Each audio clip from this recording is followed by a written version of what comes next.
బారిన పడినప్పుడు దేవుడు వారిని కాపాడాలని రంగం మీదకి వచ్చినట్లుగా అక్కడ ఒక మనిషిని ఆయన తానే స్వయంగా వారిని రక్షించడానికి పంపినట్లుగా మనము మోసే యొక్క చరిత్రలో చూస్తాం.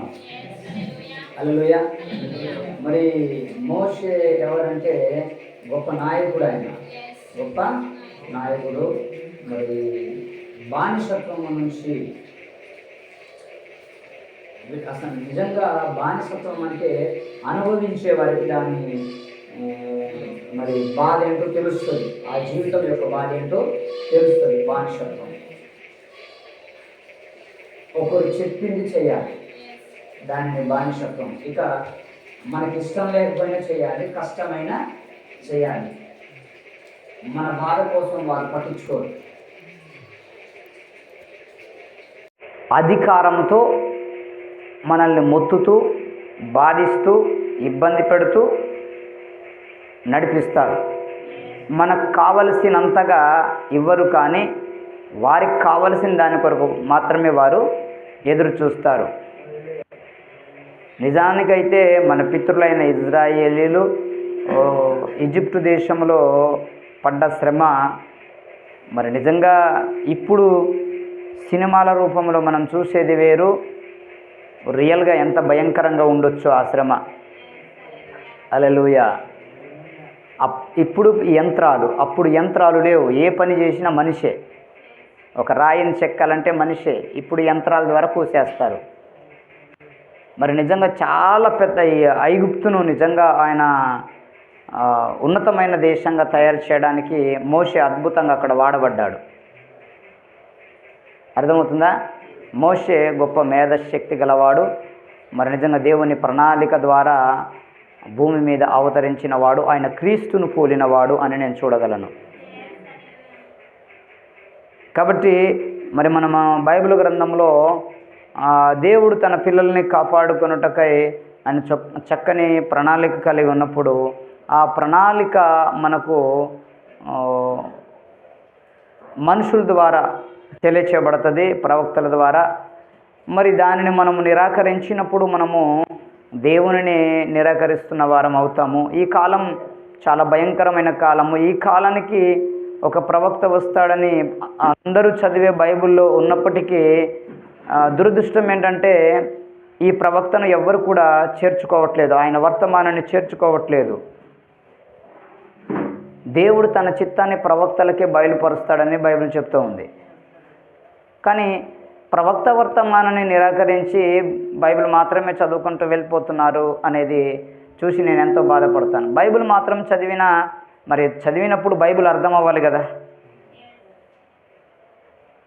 సంగమా. ఈ రోజున మరి తిరుగుబాటు అనేది చాలా భయంకరంగా ఉన్నది. ఆ తిరుగుబాటు దేవునితో తిరుగుబాటు అంటే ఏంటి? మరి నిజంగా వారు ఏ విషయంలో దేవుని మీద తిరుగుబాటు చేస్తున్నారు? దేవుడు చెప్పింది చేయకపోవడం వలన అని నేను చూస్తున్నాను. కాబట్టి ఈ ప్రపంచంలో ఉన్న ప్రతి సంఘశాఖ దేవునితో తిరుగుబాటు చేసిందని నేను చూడగలను. దేవుడు చెప్పింది ఒకటి, మనం చేసేది ఒకటి అయితే అది తిరుగుబాటు ఖచ్చితంగా. మనము సంఖ్యాకాండం నుంచి కూడా చూసుకుందాం ఈ లేఖనాలను. మొట్టమొదటగా మనము ఇప్పుడు కొన్ని లేఖనాలను చదువుకొని ముందుకు వెళ్దాం. మీరు అందరు లేచి నిలబడితే వాక్యంలో ముందుకు వెళ్దాము. హల్లెలూయా.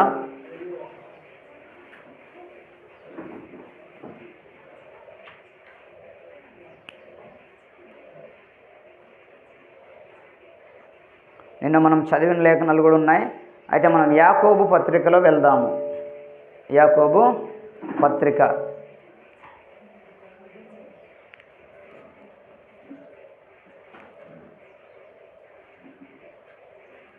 యాకోబు పత్రిక 5వ అధ్యాయంలో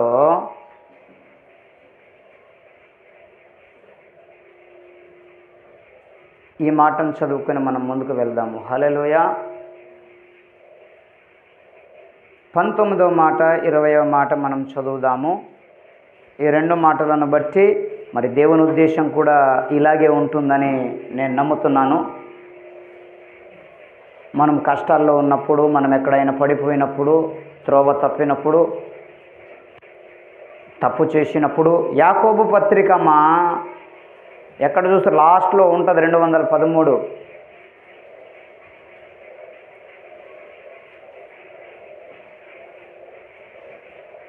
సరే, ఇక్కడ మనం చూస్తున్నప్పుడు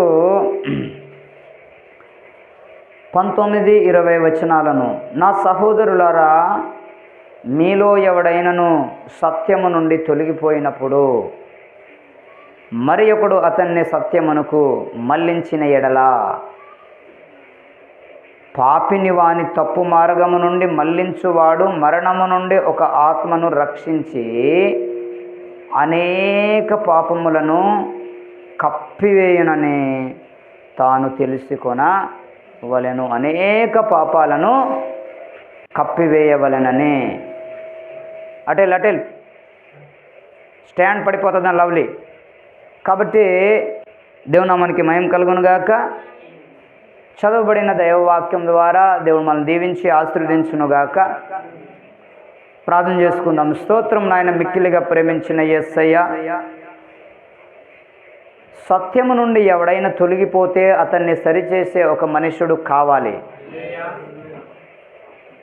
అనేక పాపాల బారి నుంచి వారిని మరి నిజంగా ప్రభువా మేము రక్షించగలము. ప్రభువా, నువ్వు దేవుడువు. నిజంగా నువ్వు మాకిచ్చిన చక్కని ప్రణాళికను బట్టి నీ నామ ఘనత మహిమార్థమై మేము ఆనందిస్తున్నాము. దేవా, ఈ ఉదయకాల వేళలో మీరే మమ్మలను సంధిస్తే ఎంతో బాగుంటుంది. మీ మాటల వలన మేము ఈ రోజున ఎంతో ధైర్యంగా ఇక్కడ ఉండగలుగుతున్నాం. మీరు మాకు నిజంగా కొంచెం కాలం పిమ్మట తానే మిమ్మలను స్థిరపరిచి బలపరచును, పూర్ణులనుగా చేసి. ఓ దేవా, నీకు వందనాలు. మమ్మలను స్థిరపరచువాడా, బలపరచువాడా, మా జీవితాలను చక్కదిద్దువాడా, నీకు వందనాలయ్యా. నిన్ను నమ్ముకుంటే నువ్వు నిజంగా ఎవరైతే నీ మాట వింటారో వారికి నువ్వు ఏదైనా మాట ఇస్తే దానిని నెరవేర్చే దేవుడవు నాయన. నా పితరుడైన అబ్రాహామును నువ్వు పిలిచి నువ్వు ఆశీర్వాదంగా ఉంటావని చెప్పావు. ఓ దేవా, తను నిన్ను వెంబడించాడు. ఓ దేవా, తనను గొప్ప ధనవంతునిగా చేశావు. ఇప్పటికీ అదే దేవుడు. నిజంగా నాయన యేసుక్రీస్తు నిజంగా పక్షపాతి కాడు. ప్రతి జనములో ఆయనకు భయపడి నీతిగా నడుచుకుని వానిని ఆయన అంగీకరించును. ఓ, నీతిగా నడుచుకోవాలి ఒక మనుష్యుడు. అదే నీకు ఇష్టమని నేను చూడగలుగుతున్నాను. దేవా, దుర్నీతిని విడిచిపెట్టుటయే నీతిని కలిగి మేము జీవించుట. లోక కల్ముషము నుంచి, మలినముల నుంచి మీరు మమ్మల్ని వేరు చేయడానికి ఒక చక్కని ప్రణాళిక కలిగి ఉన్నట్లుగా నేను చూడగలుగుతున్నాను. దేవా, నీ సహాయం వలన మాత్రమే ఇది సాధ్యమవుతుంది. నువ్వు మమ్మల్ని విడవకు, ఎడబాయకు. నువ్వు నిత్యము మాకు తోడై ఉండమని ప్రాధేయపడుతున్నాను. చిన్నపిల్లలు మొదలుకొని పెద్దవారి వరకు, అరకాలు మొదలుకొని నడినెత్తి వరకు మీ కాపుదల మాకు అనుక్షణం తోడై ఉండును గాక. దేవా, నీ చిత్తమును మా యందు జరిగించండి. పొంచి ఉన్న ప్రతి విధమైనటువంటి దురాత్మ శక్తిని లయము చేయండి. నీ యొక్క మహిమకై నేను ప్రాధేయపడుతున్నాను. ఎన్ని తలచినా, ఏది అడిగినా జరిగేది మాత్రం నీ చిత్తమై ఉన్నది. దేవా, నీ చిత్తానికి అనుకూలంగా మీరు మమ్మలను నడిపించండి. పొంచి ఉన్న ప్రతి విధమైనటువంటి దురాత్మ శక్తిని లయము చేయండి. నా ప్రియుడా, నా యేసయ్య, నా వరుడా, అన్నీ తెలిసిన మహనీయుడనికి స్తోత్రాలు. నీ చిత్తాన్ని బట్టి మీరు మమ్మల్ని నడిపిస్తారని ప్రాధేయపడుతున్నాను. మీ మహిమకై మీరు నిజంగా మహత్కార్యాలు జరిగిస్తారని నేను చూడగలుగుతున్నాను. కాబట్టి నా యేసయ్య, శ్వాస యందు మీరుండండి, నడక యందు మీరుండండి, పడక యందు మీరుండండి. ఈ యొక్క సమయంలో నేను ఒకటే అడుగుతున్నాను ప్రభువా, చిన్న మందగా మేము ఇక్కడ కూడుకున్నాము. అయితే నిజంగా ఇప్పటికీ ఓ ప్రభువా, 2013 నుంచి 2024 వరకు సేవల ముందు కొనసాగుచుండగా చాలామంది నన్ను ఎంతగానో విసిగిస్తున్నారు ప్రభువా. ఇదే నా బాధ నాయన, బాధించబడుతున్నాను ప్రభువా. అయా, నీ చిత్తమును జరిగించయ్యా. అయా వారిని నిజంగా నీకు ప్రియమైన వారుగా ఉన్నట్లయితే వారిని గద్దించు ప్రభువా, వారిని దర్శించు ప్రభువా, వారిని సరిచేయి నాయనా. ఇదిగో ఈ యొక్క సమయంలో నిదాసుడుగా మనవి చేస్తున్నాను. ఈ ఉదయకాల వేళలో నీవే ఆత్మ ద్వారా మమ్మలను కదిలించు, నీవే మాట్లాడు నాయనా, తద్వారా మహిమ పొందమని ప్రభువైన యేసుక్రీస్తు నామమున ప్రార్థన చేస్తూ నన్ను పూర్తిగా మరుగు చేసుకో. నీ చిత్తానికి మరి వ్యతిరేకమైన మాట నా నోట వచ్చుచున్నట్లయితే సింహపు నోళ్లను మూసిన రీతిగా నా నోటిని నువ్వు మోయిదువుగాక. ప్రభు, ఖచ్చితంగా నీ మహిమ కొరికి నన్ను ఇక్కడ నిలబెట్టుకో నాయన. నాకు శక్తి నువ్వు నాయన, బలము నువ్వు నాయన, అన్ని విధాలుగా నీ సహాయము దయచేయమని ప్రభువైన యేసుక్రీస్తు నామములో ప్రార్థన చేస్తున్నాను. ఆమెన్. కూర్చోండి. ఇక్కడ చాలా చక్కని మాట రాయబడింది. నాకెంతో ఆనందాన్ని కలుగచేసే మాట ఇది. హల్లెలూయా. మరి ఇంట్రెస్ట్గా మీరు వినండి. ఇక్కడ సహోదరులారా, మీలో ఎవడైనను సత్యము నుండి తొలగిపోయినప్పుడు, హల్లెలూయా, ఎక్కడి నుంచి తొలగిపోయినప్పుడు? సత్యము నుండి. సత్యమనగా యేసుక్రీస్తు నుండి తొలగిపోయినప్పుడు, యేసుక్రీస్తుకు దూరంగా వెళ్ళినప్పుడు, యేసుక్రీస్తును మరి నిజంగా కాదన్నప్పుడు. తొలగిపోవడం అంటే కాదని వెళ్ళిపోవడం. అర్థమవుతుందా? సత్యము నుండి తొలగిపోయినప్పుడు మరి ఒకడు అతనిని సత్యమునకు మళ్ళించిన ఎడల, ఒకడు తొలగిపోయాడు, మరి అతన్ని మళ్ళీ నడిపించాలంటే ఒక మనుషుడు పని చేయాలి. చేయలవద్దా? తప్పు చేసేవారిని వాక్యం తెలిసిన వాళ్ళు వెంటనే సరి చేస్తారు అని నేను చూడగలుగుతున్నాను.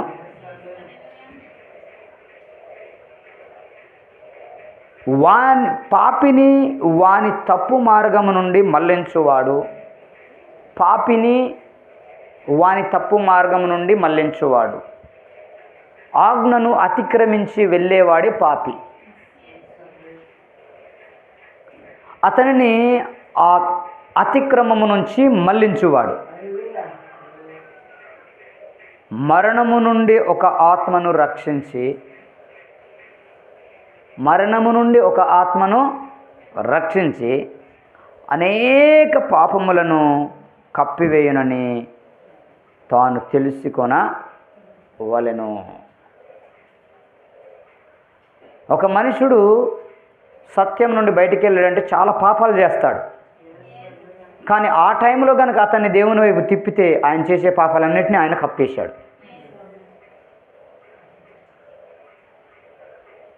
ఇలాంటి మంచి పనులు చేస్తే వాక్యం అర్థం కాక చాలామంది, మా పిల్లలకి నువ్వు చెప్తావా, మా పిల్లలే తప్పు చేస్తున్నారా, ఇలా మాట్లాడతారు. కానీ దేవుని దృష్టిలో ఆయన గొప్ప యోగ్యుడు. తప్పు చేసేవాడిని వెంటనే సరిచేయగలిగే స్థాయిలో ఆయన ఉన్నాడంటే గొప్ప యోగ్యుడు ఆయన.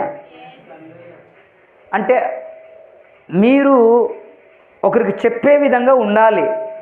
అది తప్పు అని చెప్పే విధంగా ఉండాలంటే దాన్ని దాటిన వారే ఉండాలి. మీరు వాక్యములో స్థిరపరచబడిన వారే ఉండాలి. వాక్యములో బలము కలిగిన వారే ఉండాలి. అప్పుడే వారిని మీరు సరి చేస్తారు. ఒకడు పొగాకు తింటుంటే వెంటనే చెప్పేసేయండి, క్యాన్సర్ వస్తుందయ్యా, ఎందుకు తింటావు, నీకు ఎవరు చెప్పలేదు, నేను చెప్తున్నా, మానేయి, ఒకరోజు ఖచ్చితంగా నువ్వు దాన్ని అనుభవిస్తావు అని చెప్పేసేయండి. అంతే. మీరు చెప్పే మాట మంచి కొరకే చెప్తున్నారు. ఒకడు భార్యను విడిచి తిరుగుతున్నాడు దేశదిమ్మరై, నీకు అసలు బుద్ధి ఉందా, ఎందుకు పెళ్లి చేసుకున్న, పిల్లల్ని ఎందుకు కన్నావు, ఇలా చేయకూడదయ్యా, భార్య పిల్లల్ని సుఖపెట్టాలి, మనం వారి కొరకు మనం బ్రతకాలి, కష్టపడాలి అని చెప్పండి. వాళ్ళు తప్పు చేస్తున్నారు, మీరు వారిని తప్పు త్రోవ నుంచి సత్యంలో నడిపిస్తున్నారు. మీకు అర్థమవుతుందా? మంచిని చెప్పు, తప్పేమీ లేదు, దాన్ని వివరించగలుగు, తప్పేమీ లేదు. ప్రభువా, నేను ఇతనికి ఇది చెప్పాలనుకుంటాను, నువ్వు నాకు సాయం చేయి, ఇతని నోటిని మూసేయి, ముందు ప్రార్థన చేసుకోవాలి మనసులో. అప్పుడు ఆయన నీకు ఎదురు తిరుగుబాటు చేయలేడు. నీ మనసులో ప్రార్థన చేసుకొని అప్పుడు నోరు తెరువు. అప్పుడు ఆయన నోరు మూయబడుతుంది, నువ్వు చెప్పేది ఆలకించే విధంగా దేవుడు చేస్తాడు. దేవునామానికి మహిమ కలుగును గాక. మరి నిజంగా నేను ఎవరి గురించి మాట్లాడిన, మొన్న మార్టిన్ గురించా? అప్పుడు నేను చెప్పింది హల్లెలూయా. ఆయన వెళ్ళి ప్రార్థన చేస్తే గేటు తెరవబడ్డది, అతని మనసు మార్చబడ్డదని. ఒక పిచ్చోడు, అంతే కదా. దేవునామానికి మహిమ కలుగును గాక. కాబట్టి మరి ఆయన ప్రార్థన చేస్తే రాజు మనసు మారిందా లేదా? మనం ప్రార్థన చేసి అప్పుడు అతనికి సువార్త చేయాలి. సువార్త అనగా మంచి మాట నేర్పాలి, మంచిని నేర్పాలి, అదే సువార్త. సత్యం చెప్పాలి. అసత్యముగా వారు ప్రవర్తిస్తుంటే వారికి సత్యం చెప్పడమే దేవునికి ఇష్టమైన పని.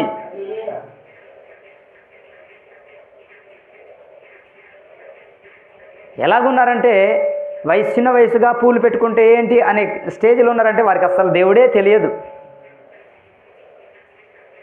ఇక పాస్టర్ నేర్పేది ఏంటి, వాళ్ళు నేర్చుకునేది ఏంటి, ఆ కుటుంబాల పరిస్థితి ఏంటి? ఇది నా బాధ. దేవునామానికి మహిమ కలుగును గాక. మరి ఇక్కడ సహోదరులారా మీలో ఎవడైనా సత్యం నుండి తొలగిపోయినప్పుడు అని రాయబడితే మనమందరం సహోదరులం.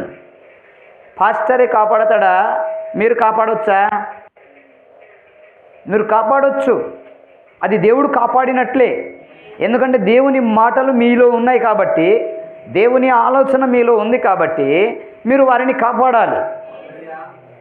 మనకేం పని? పాస్టరే చూసుకుంటాడంటే కిస్టారంలో డీజేకి ఎగిరిన వాళ్ళని నేనెలా చూస్తా? మీకు అర్థమవుతుందా? కిస్టారంలో తప్పు చేసిన వాడిని నేనెలా చూస్తా?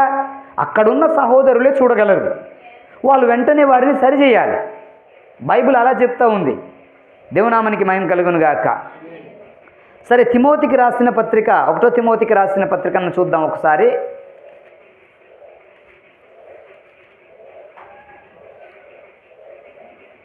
హల్లెలూయా. ముందుకు రండి, ముందు వైపు తిప్పండి.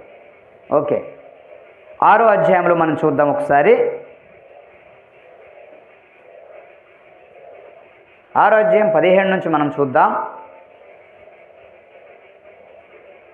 ఇహమందు ధనవంతులైన వారు గర్విష్ఠులు కాక. అబ్బా, దేవుని పిల్లల్లో కూడా ధనవంతులు ఉంటారు. అయితే వాళ్ళకి వచ్చేది ఏంటంటే గర్వం వస్తుంది. ఏమొస్తుంది? ముందు ఏడుస్తూ ఉంటారు, చర్చిల్లో వచ్చి పాస్టర్కి బాధలు చెప్తూ ఉంటారు. పాస్టర్ వారి కష్టాల్లో పాలు పంచుకొని వారి కొరకు నలగొట్టబడి పిండబడి వారికి సత్యం చెప్పి ఒక స్థాయికి తీసుకెళ్తాడు పాస్టర్. తర్వాత పాస్టర్ మీద తిరుగుబాటు జరుగుద్ది. ఎప్పుడు ఒక స్థాయికి వెళ్ళిన తర్వాత ఎలా తిరుగుబాటు చేశారంటే వాళ్ళు ఇహమందు ధనవంతులైన వారు గర్విష్ఠులు కాక. ఈ భూమి మీద ధనవంతులైన వారు ఏమైపోతారట? గర్విష్ఠులు అవుతారని. గర్విష్ఠులు కాక అస్థిరమైన ధనమందు నమ్మిక ఉంచక. ఈ ధనము శాశ్వతము కాదు, స్థిరమైనది కాదు. దాని యందు నమ్మిక ఉంచక సుఖముగా అనుభవించుటకు సమస్తమును. మనకు ఆ ధనం ఎందుకు ఇచ్చాడు? సుఖాన్ని అనుభవించుటకు దేవుడు ఇచ్చాడు. సుఖాన్ని అనుభవించడానికి ఇచ్చాడు దేవుడు. ఓకేనా? సమస్తమును మనకు ధారాళముగా దయచేయు దేవుని యందే. సమస్తమును మనకు ఎలా ఇస్తాడట ఇసాకు? ధారాళముగా. ఒకట సమస్తమును ధారాళముగా. నేను నిన్న మొన్న మనం విన్న గుడ్ న్యూస్, మనం వెళ్ళిన దాన్ని బట్టి దేవుడా ఇది నువ్వు కాక ఎవరు చేశారు ఈ కార్యం అని ఆలోచిస్తూ ఉన్నాను. హల్లెలూయా. నా ఒక్కరికి కాదు, నా పిల్లలకి కూడా ఇందులో ఉపాధి ఉంది. దేవునామానికి మహిమ కలుగును గాక. బలంగా ప్రార్థన చేసుకోండి. హల్లెలూయా. మీకు ఉపాధి ఉందంటే దేవునికి ఉపయోగకరమే. మీకు ఉపాధి లేకపోతే దేవునికి మహిమ లేదు. మీరు ఇవ్వగలిగితే దేవుడు ఇక్కడ ఉంటాడు. మీరు ఇవ్వలేనిచో ఆయన ఎలా మహిమపరుస్తాం మనం? కాబట్టి చూడండి, మనకు ఉపాధి కావాలి. దేవునామానికి మహిమ కలుగును గాక. బైబిల్లో ఏముంది? అధికారులు మీ కొరకే అని ఉంది. ఎప్పుడు మనల్ని పూర్ణులుగా చేసిన తర్వాత, మనం పూర్తిగా వాక్య రూపంలో మార్చబడిన తర్వాత అప్పుడు దేవుడు స్థిరపరచడం ప్రారంభిస్తాడు. బలపరచడం ప్రారంభిస్తాడు. మనం వాక్యపు పరిపూర్ణతలో రానంతసేపు, పూర్ణులు అనగా చూడండి, ఒక పరిపూర్ణ మానవుని స్వరూపం అనగా పూర్తిగా పరిశుద్ధాత్మ చేత నింపబడి క్రీస్తుకు అనుకూలంగా జీవించడం. అను కృపశాంతి, నిద్రపోవద్దు నాన్న, పొద్దున్నే నిద్రావస్థలో వెళ్ళిపోతున్నారు, మరి అలసిన ప్రాణాలు ఏంటో నాకు తెలియదు. హల్లెలూయా. ఇంట్రెస్ట్గా వినండి నేను చెప్పే మాటలు, నేను ఏ ఉద్దేశంతో మాట్లాడుతున్నానో వినండి. మిమ్మల్ని దేవుడు ఒక స్థాయికి తీసుకెళ్ళాలంటే మీరు వాక్యాన్ని పట్టుకోవాలి, మార్పు చెందాలి. నేను మీకులాగే ఉన్నాను కదా. మీకు మాదిరి ఎవరు తెలుసా? పాస్టరే మాదిరి. పౌలు చెప్తాడు, నేను క్రీస్తుని పోలి నడుచుకుంటున్న ప్రకారం మీరు నన్ను పోలి నడుచుకోండి. అసలు సొలొమోను కంటే గొప్పవాడు ఇక్కడ ఉన్నాడు అనేది నేను చెప్పాలి. మెసేజ్ ఆల్రెడీ మీకు చెప్పాను మొన్న అబ్రహాం ఇంట్లో, కాబట్టి దాన్ని ఇక్కడ కట్ చేసి ఇంకా వేరే రూట్లో తీసుకెళ్తున్నాను మిమ్మల్ని. హల్లెలూయా. ఇక్కడ మనలను స్థిరపరచాలన్నది దేవుని యొక్క ఉద్దేశం, బలపరచాలన్నది దేవుని యొక్క ఉద్దేశం. చరిత్రలో కూడా అలాగే ఉంది. తాను పిలిచిన భక్తులను చూస్తే యోసేపును చూసినా, దావీదును చూసినా, అర్థమవుతుందా, సొలొమోన్ని చూసినా, అబ్రహామును చూసినా, ఇస్సాకును చూసినా, వీళ్ళందరూ దేవుని భక్తులు.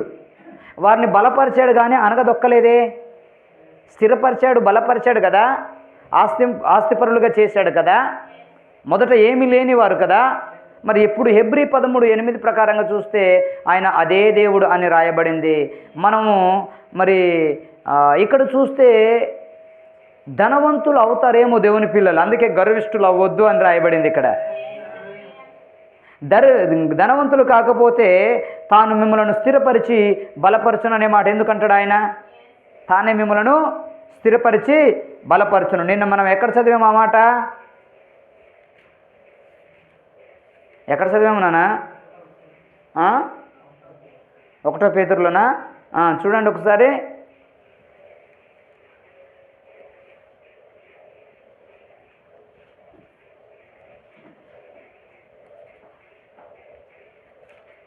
దేవునామానికి మహిమ కలుగును గాక. చదవండి. హల్లెలూయా.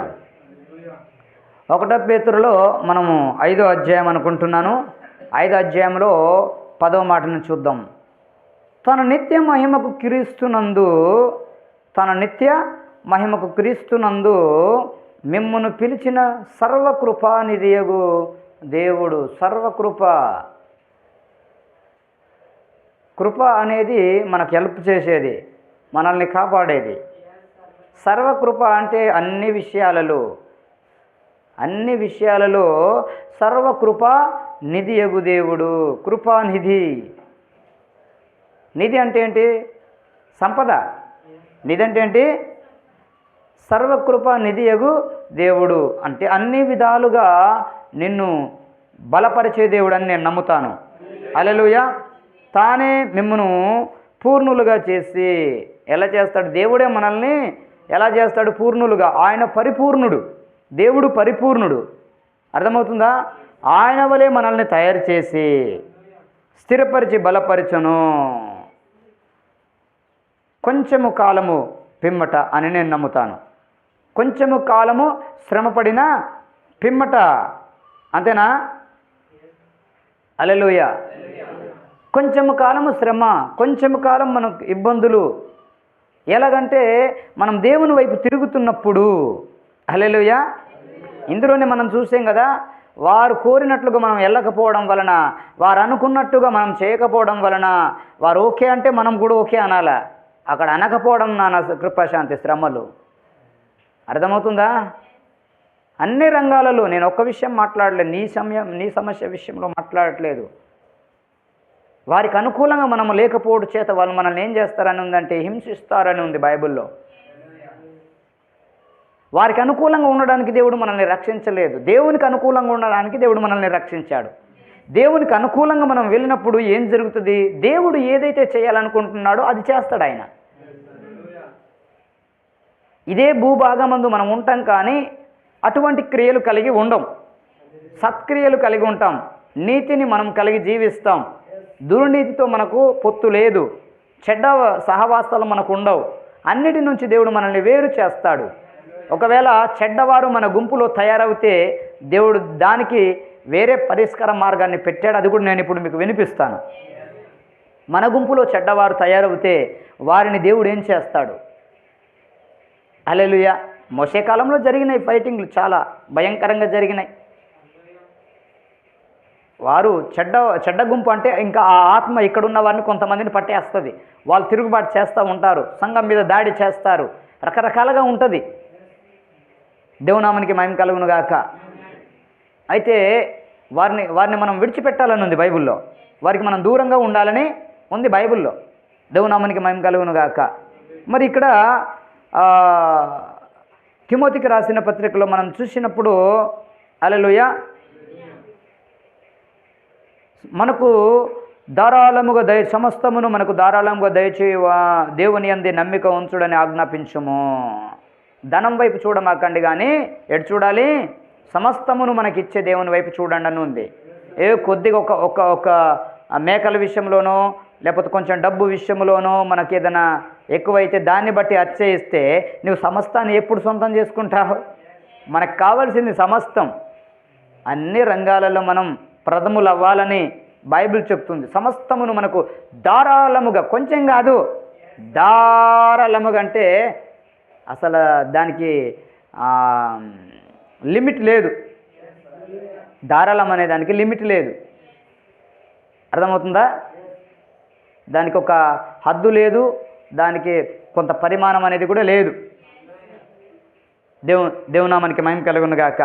ఇక్కడ మనం చూస్తున్నప్పుడు ధారాళముగా దయచేయు దేవుని యందే నమ్మిక ఉంచుడని.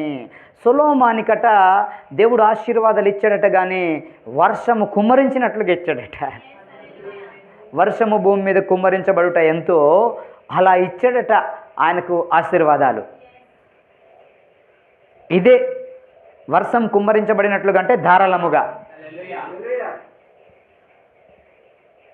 ఇక్కడ నిన్న దావీదు చెప్తాడు, రాజు ఎవడు దశం భాగాలు తీయలేదని చెప్పాడు నిన్న. తీయకపోతే వాళ్ళ బతుకేలా ఉంటుంది? నాకు ఎవరు చెప్తే తెలుస్తాయి విషయాలు? విశ్వాసులు చెప్తేనే తెలుస్తాయి. నేను దేవుణ్ణి కాదు కదా. ఇప్పుడు ఆ పిల్లోడిని సరి చేయడానికి నేనేం చెప్పాలి? వాక్యం చెప్పాలి. ఏనానా శారద, ఎలాంటి భర్తల్ని కలుగున్నారు మీరు? పెద్దలు చెబితే కోపాలు మీకు ఎవరు చెప్తారు బుద్ధి? మొన్న ఆదివారం పారిపోతున్నావని విన్నాను. ఇదేనా నువ్వు చేసేది? ఇదేనా నేర్చుకునేది? నిన్ను పారిపోవడానిక ఇక్కడ వాళ్ళు నిన్ను పిలిచింది? దేవుని మనసు వాళ్ళలో ఉంది, దావీదు దగ్గర ఉంది, జయశ్రీ దగ్గర ఉంది, కాబట్టి మిమ్మల్ని చూస్తున్నారు. దేవుని ప్రేమ అది. ప్రేమను నిరాకరించి నువ్వేం సాధిస్తావు? కష్టాల పాలు అవుతావు. చూసుకో, అలా ఉరకమాకు. అంత కోపం ఏంటి? నాకు అర్థం కాక. తెలివైన భర్తేనా నీ భర్త? నిన్నెక్కడ విడిచిపెట్టేశాడు? ఏం చేస్తున్నాడు? దేశదిమ్మరై తిరుగుతున్నాడు ఆయన.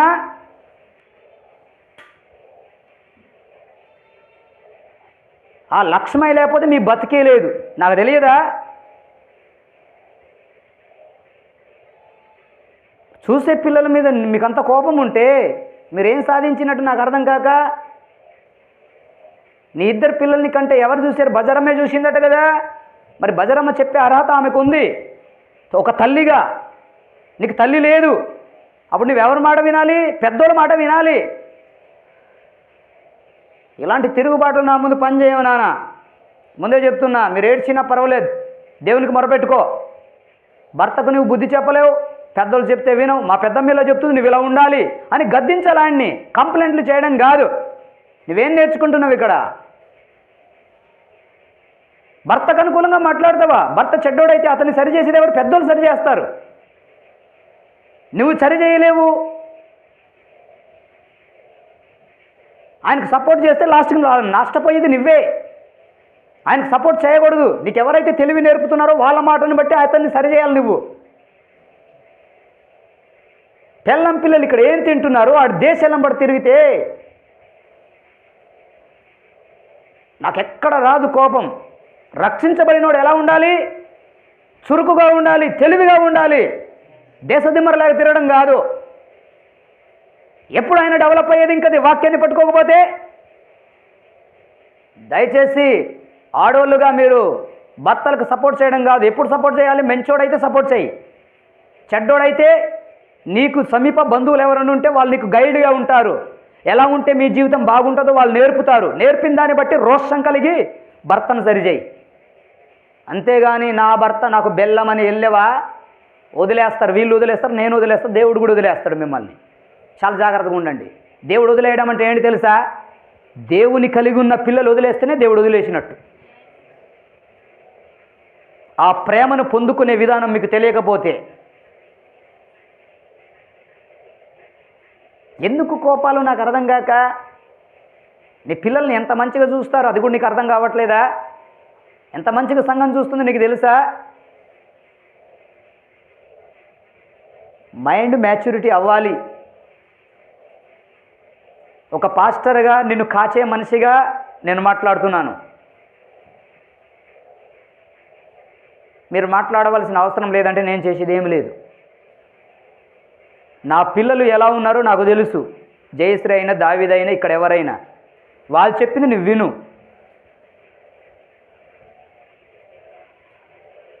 నీ పేదరికం పోవాలంటే, నీ కష్టాలు తొలగాలంటే నీకు హెల్ప్ చేసే వారి మాట విను.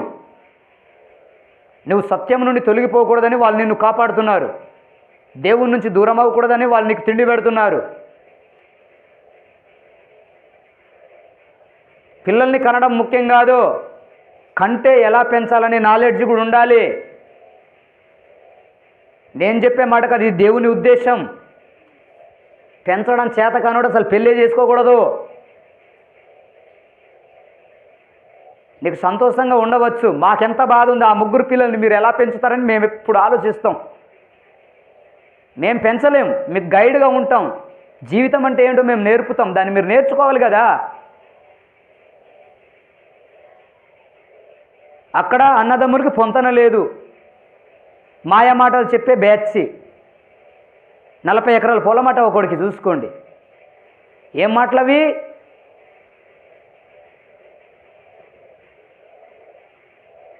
అలాంటి ఫ్యామిలీలో పడ్డావు, నువ్వెంత జాగ్రత్తగా ఉండాలి నాన్న. మీ పెద్దమ్మ ఎలా పెంచుతుంది వాళ్ళని చూడు. మీ పెద్దమ్మ మాట వినకపోతే నువ్వెవరి మాట వింటావు? తిడుతుంది, కొడుతుంది కూడా. దేవునామానికి మహిమ కలుగును గాక. తొందరపాట్లు నా ముందు పని చేయవు. సంచి పట్టుకొని బయలుదేరేబట.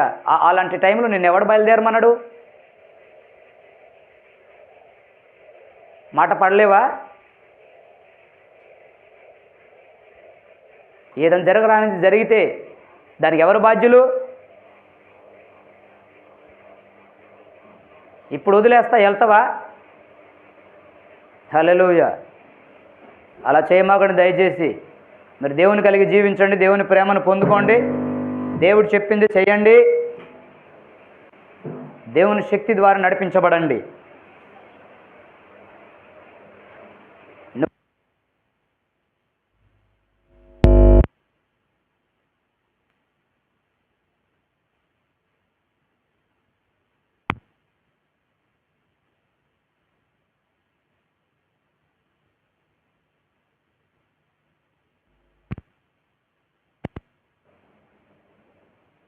ఎంత దగ్గరోడైనా ఒకరోజు 2 రోజులే చూస్తారు. ఈ లోకాన్ని ఒకసారి చూడు, ఒక వారం చూస్తారు. ఇలా నిన్ను కూర్చోబెట్టి ముగ్గురు పిల్లల్ని పెంచుతున్నారంటే నువ్వు ఒక్కసారి నీ బుద్ధితో ఆలోచించు. తెలివి లేని జీవితాలు ఇవి. అక్కడ నీకెంత ఇబ్బంది, నీకెవరు సపోర్ట్? అక్కడ వాళ్ళకే పొంతన లేదు. నువ్వెప్పుడు నేర్చుకుంటావు? ఎప్పుడు ఇతరులకు చెప్తావు? దేవునామానికి మహిమ కలుగును గాక.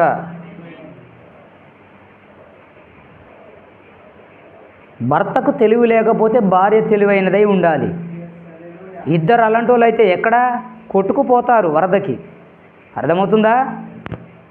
వరద అంటే ఏంటి? పాపములు కొట్టుకుపోతారు.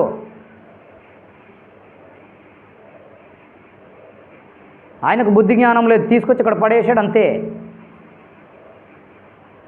పొద్దున్న సాయంత్రం రావాలా, ఏదైనా పని చేయాలా, మళ్ళీ రావాలా. పని పాట లేకుండా తిరిగితే అంటే రోజుకు 500 సంపాదించవచ్చు కదా, ఎక్కడ పనిలో జాయిన్ అయ్యి లక్ష్మ అకౌంట్లో కొట్టాలా. ఆయన బయట పని చేయాలి, వీళ్ళకి డబ్బులు ఇవ్వాలా. 40 వేలు పొందుకున్నారట కదా, ఏం చేశారు మీరు? ఆ డబ్బులు పక్కన పెట్టుకోవచ్చుగా. ఎప్పుడు లేవంటాడట. మళ్ళీ 3 పిల్లలు ఉన్నారు. మనిషి రోజుకు 500 సంపాదించవచ్చు, వారంలో కనీసం 2000 సంపాదించవచ్చు 4 రోజులు పనిచేస్తే. ఆ మైండ్ లేదా? వీళ్ళ బతుకు సూపర్ హీరోస్. వీళ్ళు బండ్లు వేసుకొని తిరుగుతూ ఉంటారు.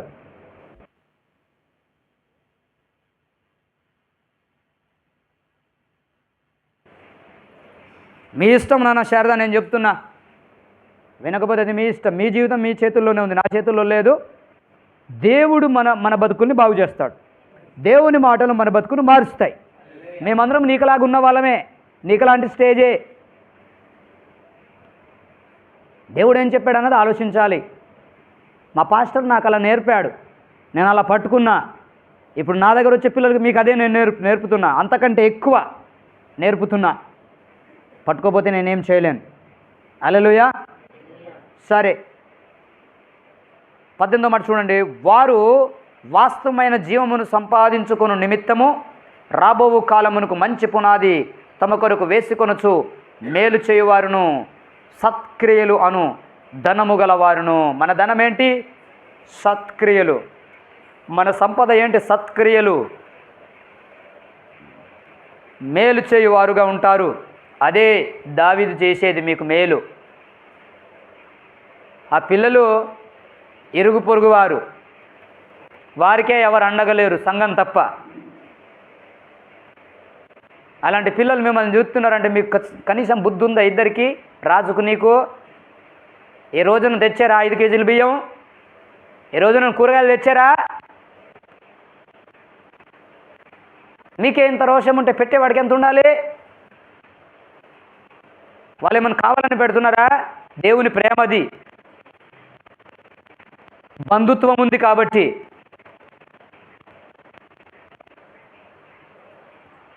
కనీసం ఆలోచించాలి కదా. వీళ్ళే చూడకపోతే నా పరిస్థితి ఏంటని నువ్వు ఆలోచించాలి దయచేసి. చదువుకున్నావు, ఆ బయటగాడికంటే చదువు లేదేమో, నీకు చదువు ఉంది. అది ఏం చదువు? కుంటలో చదివిన చదువు, కోపం పడి ఉరకడమేనా? ఆ టైంలో నువ్వు ఉరికితే నీకెవరు అండా?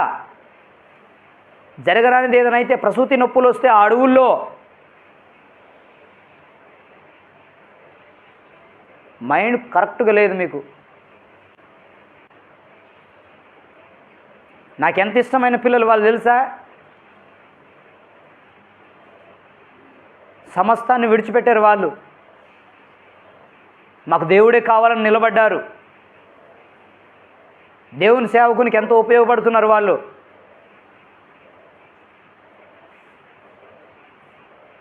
మీకు కూడా ఉపయోగపడుతున్నారు. వారు తిని తినక, వారికి ఉన్నా లేకపోయినా దానిని అర్థం చేసుకోలేకపోతే నేనేం చేయలేను. చూడండి ఒకసారి.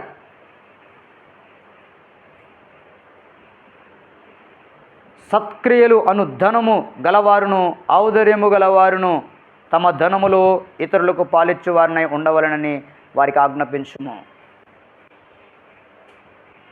తమ ధనములో ఇతరులకు పాలిచ్చువారే అంటే ఇతరులకు ఉపయోగపడాలి. ఆ పిల్లలు ఉపయోగపడుతున్నారు, మీరెవరికి ఉపయోగపడ్డారు? ఫోన్ చెప్తారా? ఆ స్టేజ్కి రావాలి కదా, మీరు పెట్టాలనే స్టేజ్కి రావాలి కదా. వారికి ఉన్నా లేకపోయినా మీకు ఉపయోగపడుతున్నారు. ఇది ఈ లేఖనం నెరవేర్పు.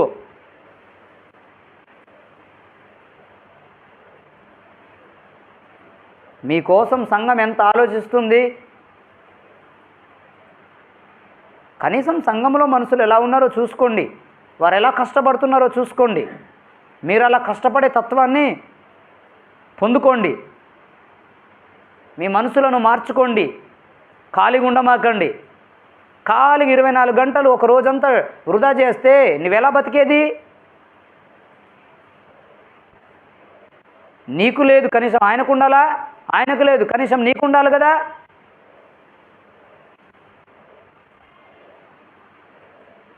బైబిల్లో ఏముంది? పేదవారిని దేవుడు ఏం చేస్తాడు? పెంట కుప్ప మీద నుండి పైకి లేవనెత్తాడని ఉంది. దేన్ని బట్టి పెంట కుప్ప నుంచి నువ్వు పైకి వస్తావు?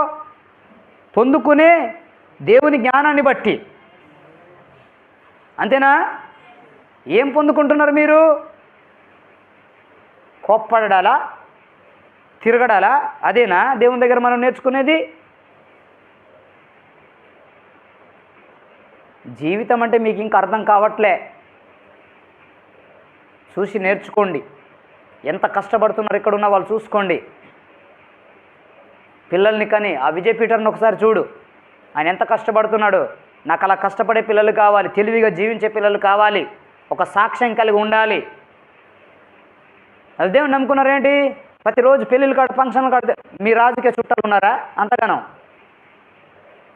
అక్కడికి వెళ్ళే బదులు 500 రూపాయలు పని చేయి ఎక్కడైనా. భార్య ఇలాంటి పరిస్థితిలో ఉంది కదా.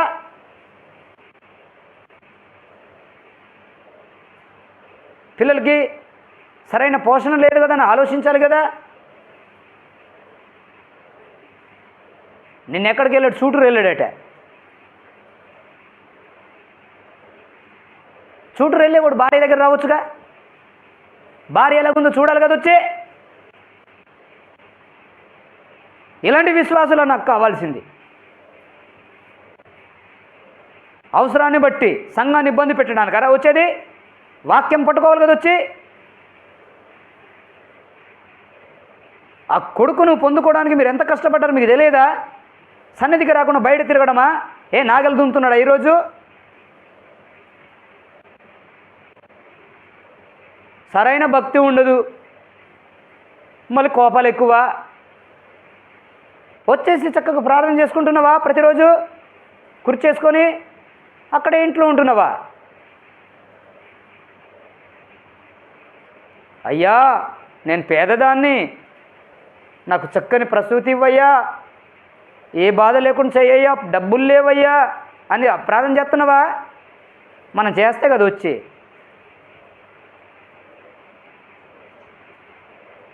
కాబట్టి దయచేసి అలా ఉండమాకండి. మందిరం ఎందుకు ఇచ్చాడు దేవుడు? ప్రతి కష్టాన్ని మనం దేవునికి చెప్పుకోవడానికి. సొలొమోను కట్టించిన మందిరమే అలాంటిది. ఈ మందిరం ఏమనుకుంటున్నారు? దేవుడు కట్టించిన మందిరం ఇది. దేవుని నామానికి మహిమ కలుగును గాక. సరే, ఇప్పుడు 1 తెస్సలోనికైలకు రాసిన పత్రిక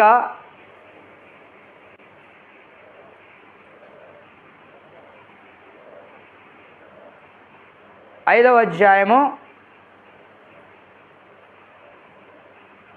12వ మాట నుంచి మనం చదువుదాం. హల్లెలూయా. సహోదరులారా, మీలో ప్రయాసపడుచు ప్రభునందు మీకు పైవారయుండి మీకు బుద్ధి చెప్పు వారిని మన్నన చేసి. శారదా వినో, మీకంటే కొంచెం పెద్దోళ్ళై ఉండి, మీకంటే కొంచెం తెలివైన వారై ఉండి, మీకు బుద్ధి చెప్పేవారు కనుక ఉంటే కోప్పడమని ఉంది. అక్కడ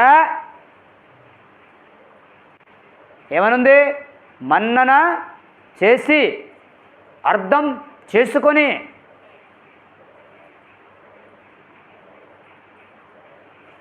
ఉందా లేదా?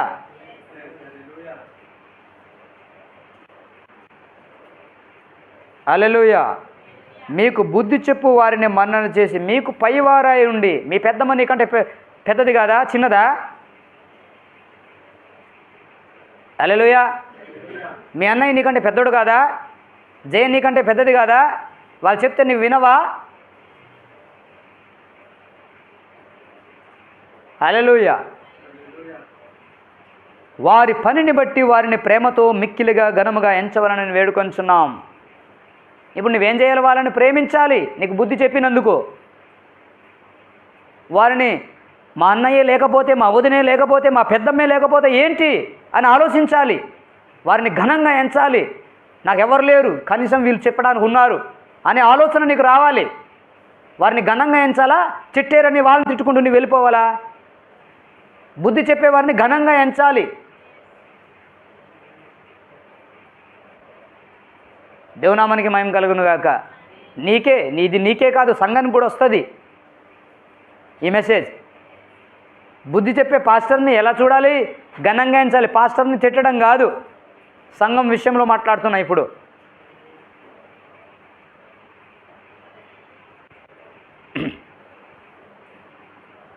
మరియు ఒకరితో ఒకడు సమాధానంగా ఉండుడి. సహోదరులారా, మేము మీకు బోధించినది ఏమనగా అక్రమంగా నడుచుకుని వారికి బుద్ధి చెప్పుడి. ఇప్పుడు నేను మీ రాజును తిడుతున్నా, నిన్ను తిడుతున్నా. ఎందుకో? అక్రమంగా మీరు నడిస్తే, అడ్డదిడ్డంగా నడిస్తే మీరు ఎక్కడో ఇబ్బంది పడతారని మీకు బుద్ధి చెప్పే విధంగా నేను గద్దిస్తున్నా. నువ్వు బాధపడితే నేనేం చేయను? బుద్ధి చెప్పండి అని ఉంది. మరి ఇక్కడ అక్రమంగా నడుచుకునే వారికి, అరే పని పాట లేకుండా తిరగడం ఏంటయ్యా బాబు? ఎవరి దగ్గరైనా పని చేసి ఇక్కడ డబ్బులు సంపాదించవచ్చు కదా. నాకు అలాంటి దగ్గర పాస్టర్ ఏదైనా పని ఉంటే చెప్పు, నేను చేస్తా అంటే నేను ఇవ్వనా డబ్బులు? నాకు బోలెడు పని ఉంది, చేసేవాళ్ళు లేరు నా దగ్గర. పోవడానికి కాల్పిస్తా, ఏమని చేపిస్తా. అక్కడ పని చేయరు, తిరగడం ఒకటే తెలుసు. దేవునామానికి మహిమ కలుగును గాక. ఇలాంటివి చెప్పకూడదు. అలాంటప్పుడు మీరు చర్చికి ఎందుకు రావాలి? హల్లెలూయా.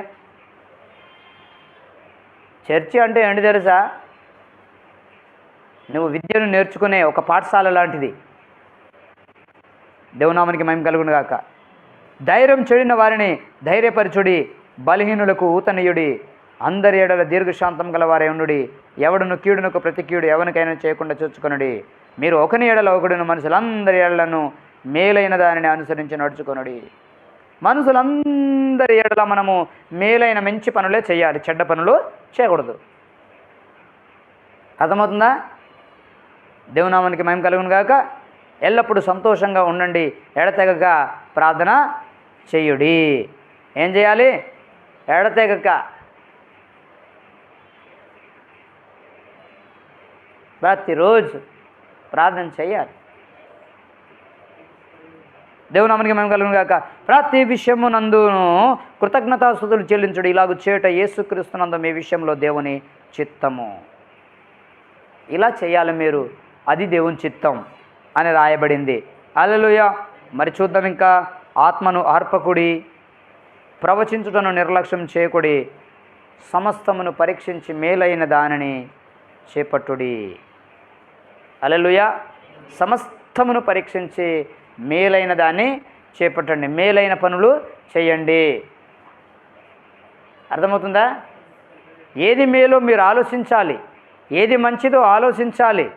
అంత లేకపోతే సలహా తీసుకోండి.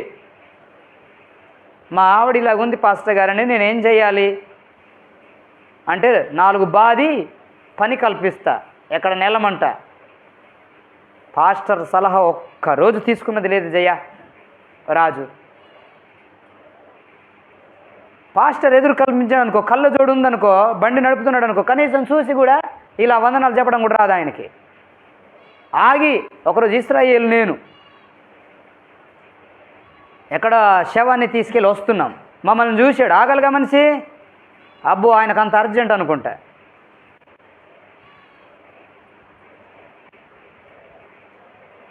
నేను పాస్టర్ ఎక్కడ కనిపిస్తే ఆగి వందనాలు చెప్పి పాస్టర్ని మాట్లాడించిన విశ్వాసుల్ని చూశాను, కానీ అలా ఉరికిన వాళ్ళని నేను ఎక్కడ చూడలేదు. రాజునే చూశా.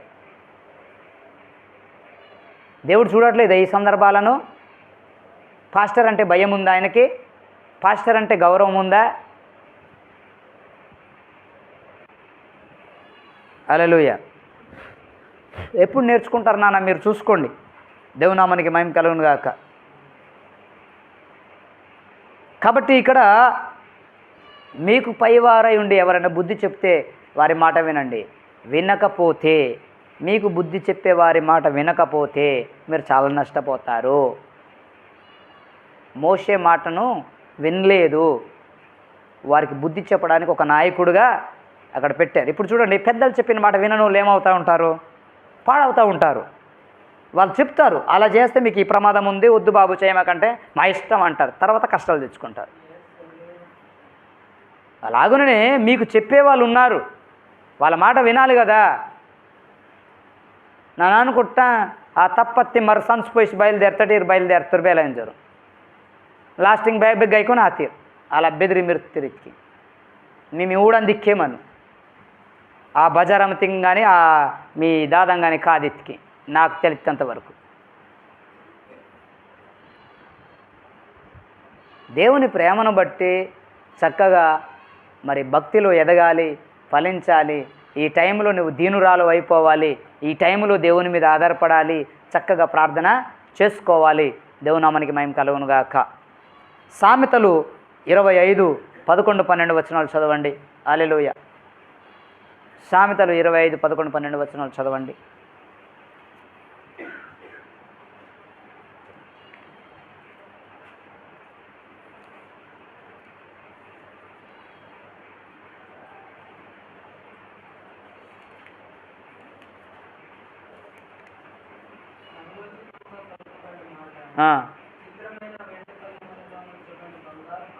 చాలు, ఒక మాట అట బంగారపు పండ్ల వంటిదట మాట. ఆ సమయానికి అనుకూలమైన మాట, ఆ సందర్భాన్ని బట్టి అక్కడ ఆ మాట విడుదలవుతే ఆ మాట వారిని కాపాడుతుంది అనుకుంటా, ఆ ప్రజల్ని. లక్ష్మి ఇక్కడ ఉన్నావా? ఇక్కడ ఉండు, భలే ఉంజితీరు, అందుకే మీ దయ్య మేము విడుచుటాం పిల్ల. ಈಗ ವತ್ತಸ್ ಬೇಲ ಮಂದವರಿಗೆ ಗೊರ್ರೆ ಪಿಲ್ಲ ಇನ್ನ ಮಂದವಾರು ఇగటు రందు రాల మందురా మీకు తీస్తే నీరసం. హల్లెలూయా. ముందు పాస్టర్ అంటే భయం ఉండాలి. అన్నయ్యే కదా అంటే అలాగే ఉంటుంది. అన్నయ్యే, పాస్టరే. ఇక్కడ వచ్చిన తర్వాత గజగజ వణికే విధంగా ఉండాలి ఈ మందిరంలో. అప్పుడు మీకు వాక్యం అర్థమవుతుంది. భయంతో రావాలి. మీకున్న బాధలతో వచ్చేసి నిద్రపోయారనుకో, మీకు ఇక్కడ వచ్చినందుకు ఫలితమే లేదు. నేనేమో నీకోసం ఆలోచిస్తూ ఉన్నా, నీకు మేలు చేయాలని. నేను శరత్ గారితో కూడా మాట్లాడితే సోమవారం నేను ఐటీడీఏకి తీసుకెళ్ళాలని చూస్తున్నాను. ఇలా నిద్రపోతే ఎలాగా? నీకు ఎన్ని సమస్యలు ఉన్నాయి? దేవుని దగ్గర ఎంత భయంతో వచ్చేసి ప్రార్థన చేసుకోవాలి. నా పిల్లల్ని ఎలా పెంచాలి ప్రభువా, నా పట్టాలు ఎలా వస్తాయి ప్రభువా, అయ్యా నాకు వచ్చే విధంగా వారి మనసు మార్చయ్యా, అధికారుని లేపయ్యా, చెయ్యాలి. అంత మొరటతనం ఉంటే ఎట్లా? మీకు అర్థమవుతుందా? సరే చూద్దాం. హల్లెలూయా. బంగారు కర్ణభూషణం ఎట్టిదో, అపరంజి ఆభరణం ఎట్టిదో, వినువాని చెవికి జ్ఞానము గల ఉపదేశకుడు అట్టివాడు. వినువాని చెవికి జ్ఞానము గల ఉపదేశకుడు అట్టివాడు. హల్లెలూయా. ఆయన మాటలు ఎలాంటివి? బంగారు పండ్ల వంటివి. అవును, ఇక్కడ వచ్చే విశ్వాసులు అందరూ కూడా పాస్టర్ గారి బోధ విని జీవితాన్ని చక్కదిద్దుకుంటూ ముందుకు వెళ్ళగలుగుతున్నారంటే వారి జీవితానికి కావలసిన ఉపదేశాలు ఆయన నోటి ద్వారా విడుదలవుతున్నాయి. అవి బంగారు పండ్ల వంటివి. అతని జీవితానికి ఆ సమయానికి కావలసిన మాటలు అక్కడ విడుదలవుతున్నాయి. సమయోచితముగా పలకబడిన మాట అన్నాడు అక్కడ. అంతేనా? వినువాని చెవికి జ్ఞానము గల ఉపదేశకుడు అట్టివాడు. ఎలాంటి వాడు? బంగారు పండ్ల వంటి వాడు. అలాంటి మాటలు ఆయన నోటి ద్వారా వస్తాయి. హల్లెలూయా. బంగారు కర్ణభూషణం ఎట్టిదో, అపరంజి ఆభరణం ఎట్టిదో. హల్లెలూయా. బంగారానికి ఎంత విలువ ఉంటుంది? కర్ణభూషణాలు ఎంత విలువైనవి? హల్లెలూయా. దేవుని నామానికి మహిమ కలుగును గాక. ఆభరణాలు మనం ధరించేవే బంగారు ఆభరణాలు, వాటికి విలువ ఎక్కువ ఉంటుంది. అలాగే వినువాని చెవికి బంగారం కంటే విలువైనడు ఎవడట చెప్పండి? జ్ఞానము గల ఉపదేశకుడు. తెలివైన పాస్టర్, తెలివిలేనుడు కాదు.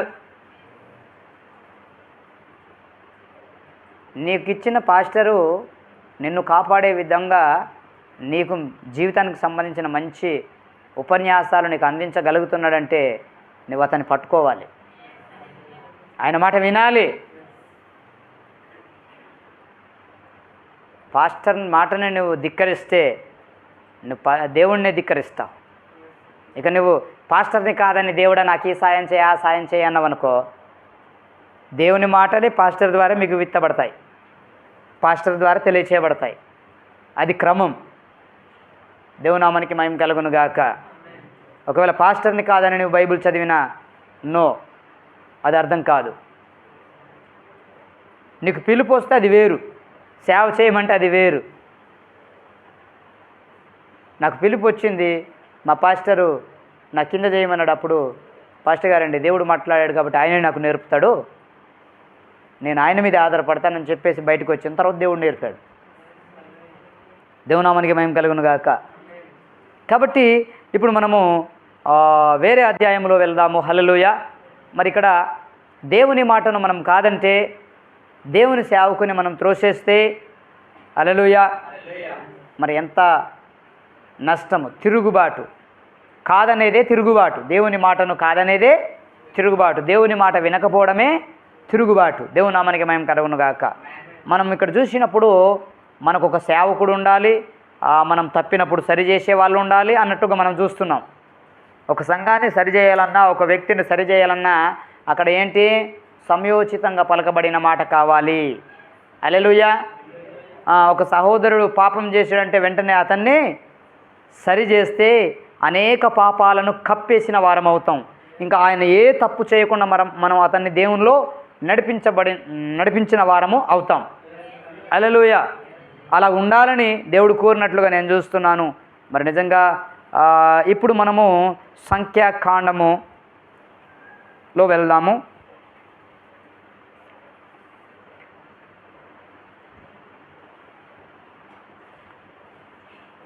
సంఖ్యాకాండములో మనం చూసినట్లయితే 16వ అధ్యాయము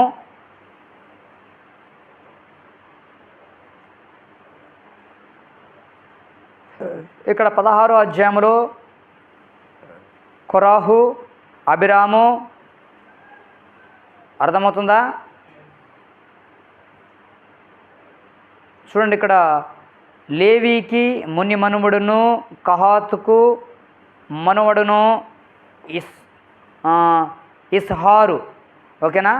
ఇస్హారు కుమారునకు కోరాహు, రుబేనీలలో ఏలియాబు కుమారులైన దాతాను, అబిరాములను, ఫేలేతు కుమారుడైన ఓనును యోచించుకొని ఇజ్రాయేలులో పేరు పొందిన సభికులను సమాజ ప్రధానులైన 250 మందితో మోషేకు ఎదురుగా లేచి. ఎంతమంది ఒక గుంపు అయ్యారు? 250 మంది మోషేకు వ్యతిరేకంగా లేచారు. హల్లెలూయా. ఇక్కడ మోషేకు వ్యతిరేకంగా లేచినప్పుడు మోషే బాధపడితే, సమూయేలుకు వ్యతిరేకంగా ఇజ్రాయేలులో ఒక రాజు కావాలని కోరినప్పుడు సమూయేలు వాళ్ళు నిన్ను త్రోసేయలేదు, నన్నే త్రోసేశారు అంటాడు. నిన్ను కాదనలేదు, నన్నే కాదన్నారు వాళ్ళు. అర్థమవుతుందా? సంఘాన్ని హింసించినప్పుడు సౌలుతో దమస్కులో మాట్లాడతాడు దేవుడు, నీవు హింసించుతున్న యేసును నేను అంటాడు. ఒక సంఘాన్ని హింసిస్తే వాళ్ళు ఎవరిని హింసించారట? యేసుని. అర్థమవుతుందా? ఇప్పుడు పాస్టర్ బోధించిన మాటను కాదంటే ఆ మాట దేవుని మాట అయితే వారు దేవుణ్ణి కాదంటున్నారు. ఇక్కడ మోసే ఆ ప్రజలను నడిపిస్తున్నప్పుడు 250 మంది దాకా ఒక గుంపు అయిపోయారు వ్యతిరేకంగా, మోషేకు వ్యతిరేకంగా. హల్లెలూయా. వీళ్ళందరూ ఎందుకు అలా ప్రేరేపించబడ్డారు? హల్లెలూయా. చూద్దాం, ఈ అధ్యాయంలో మనం చూసి ముగించుకుందాం. ఓకేనా? దేవునామానికి మహిమ కలుగును గాక.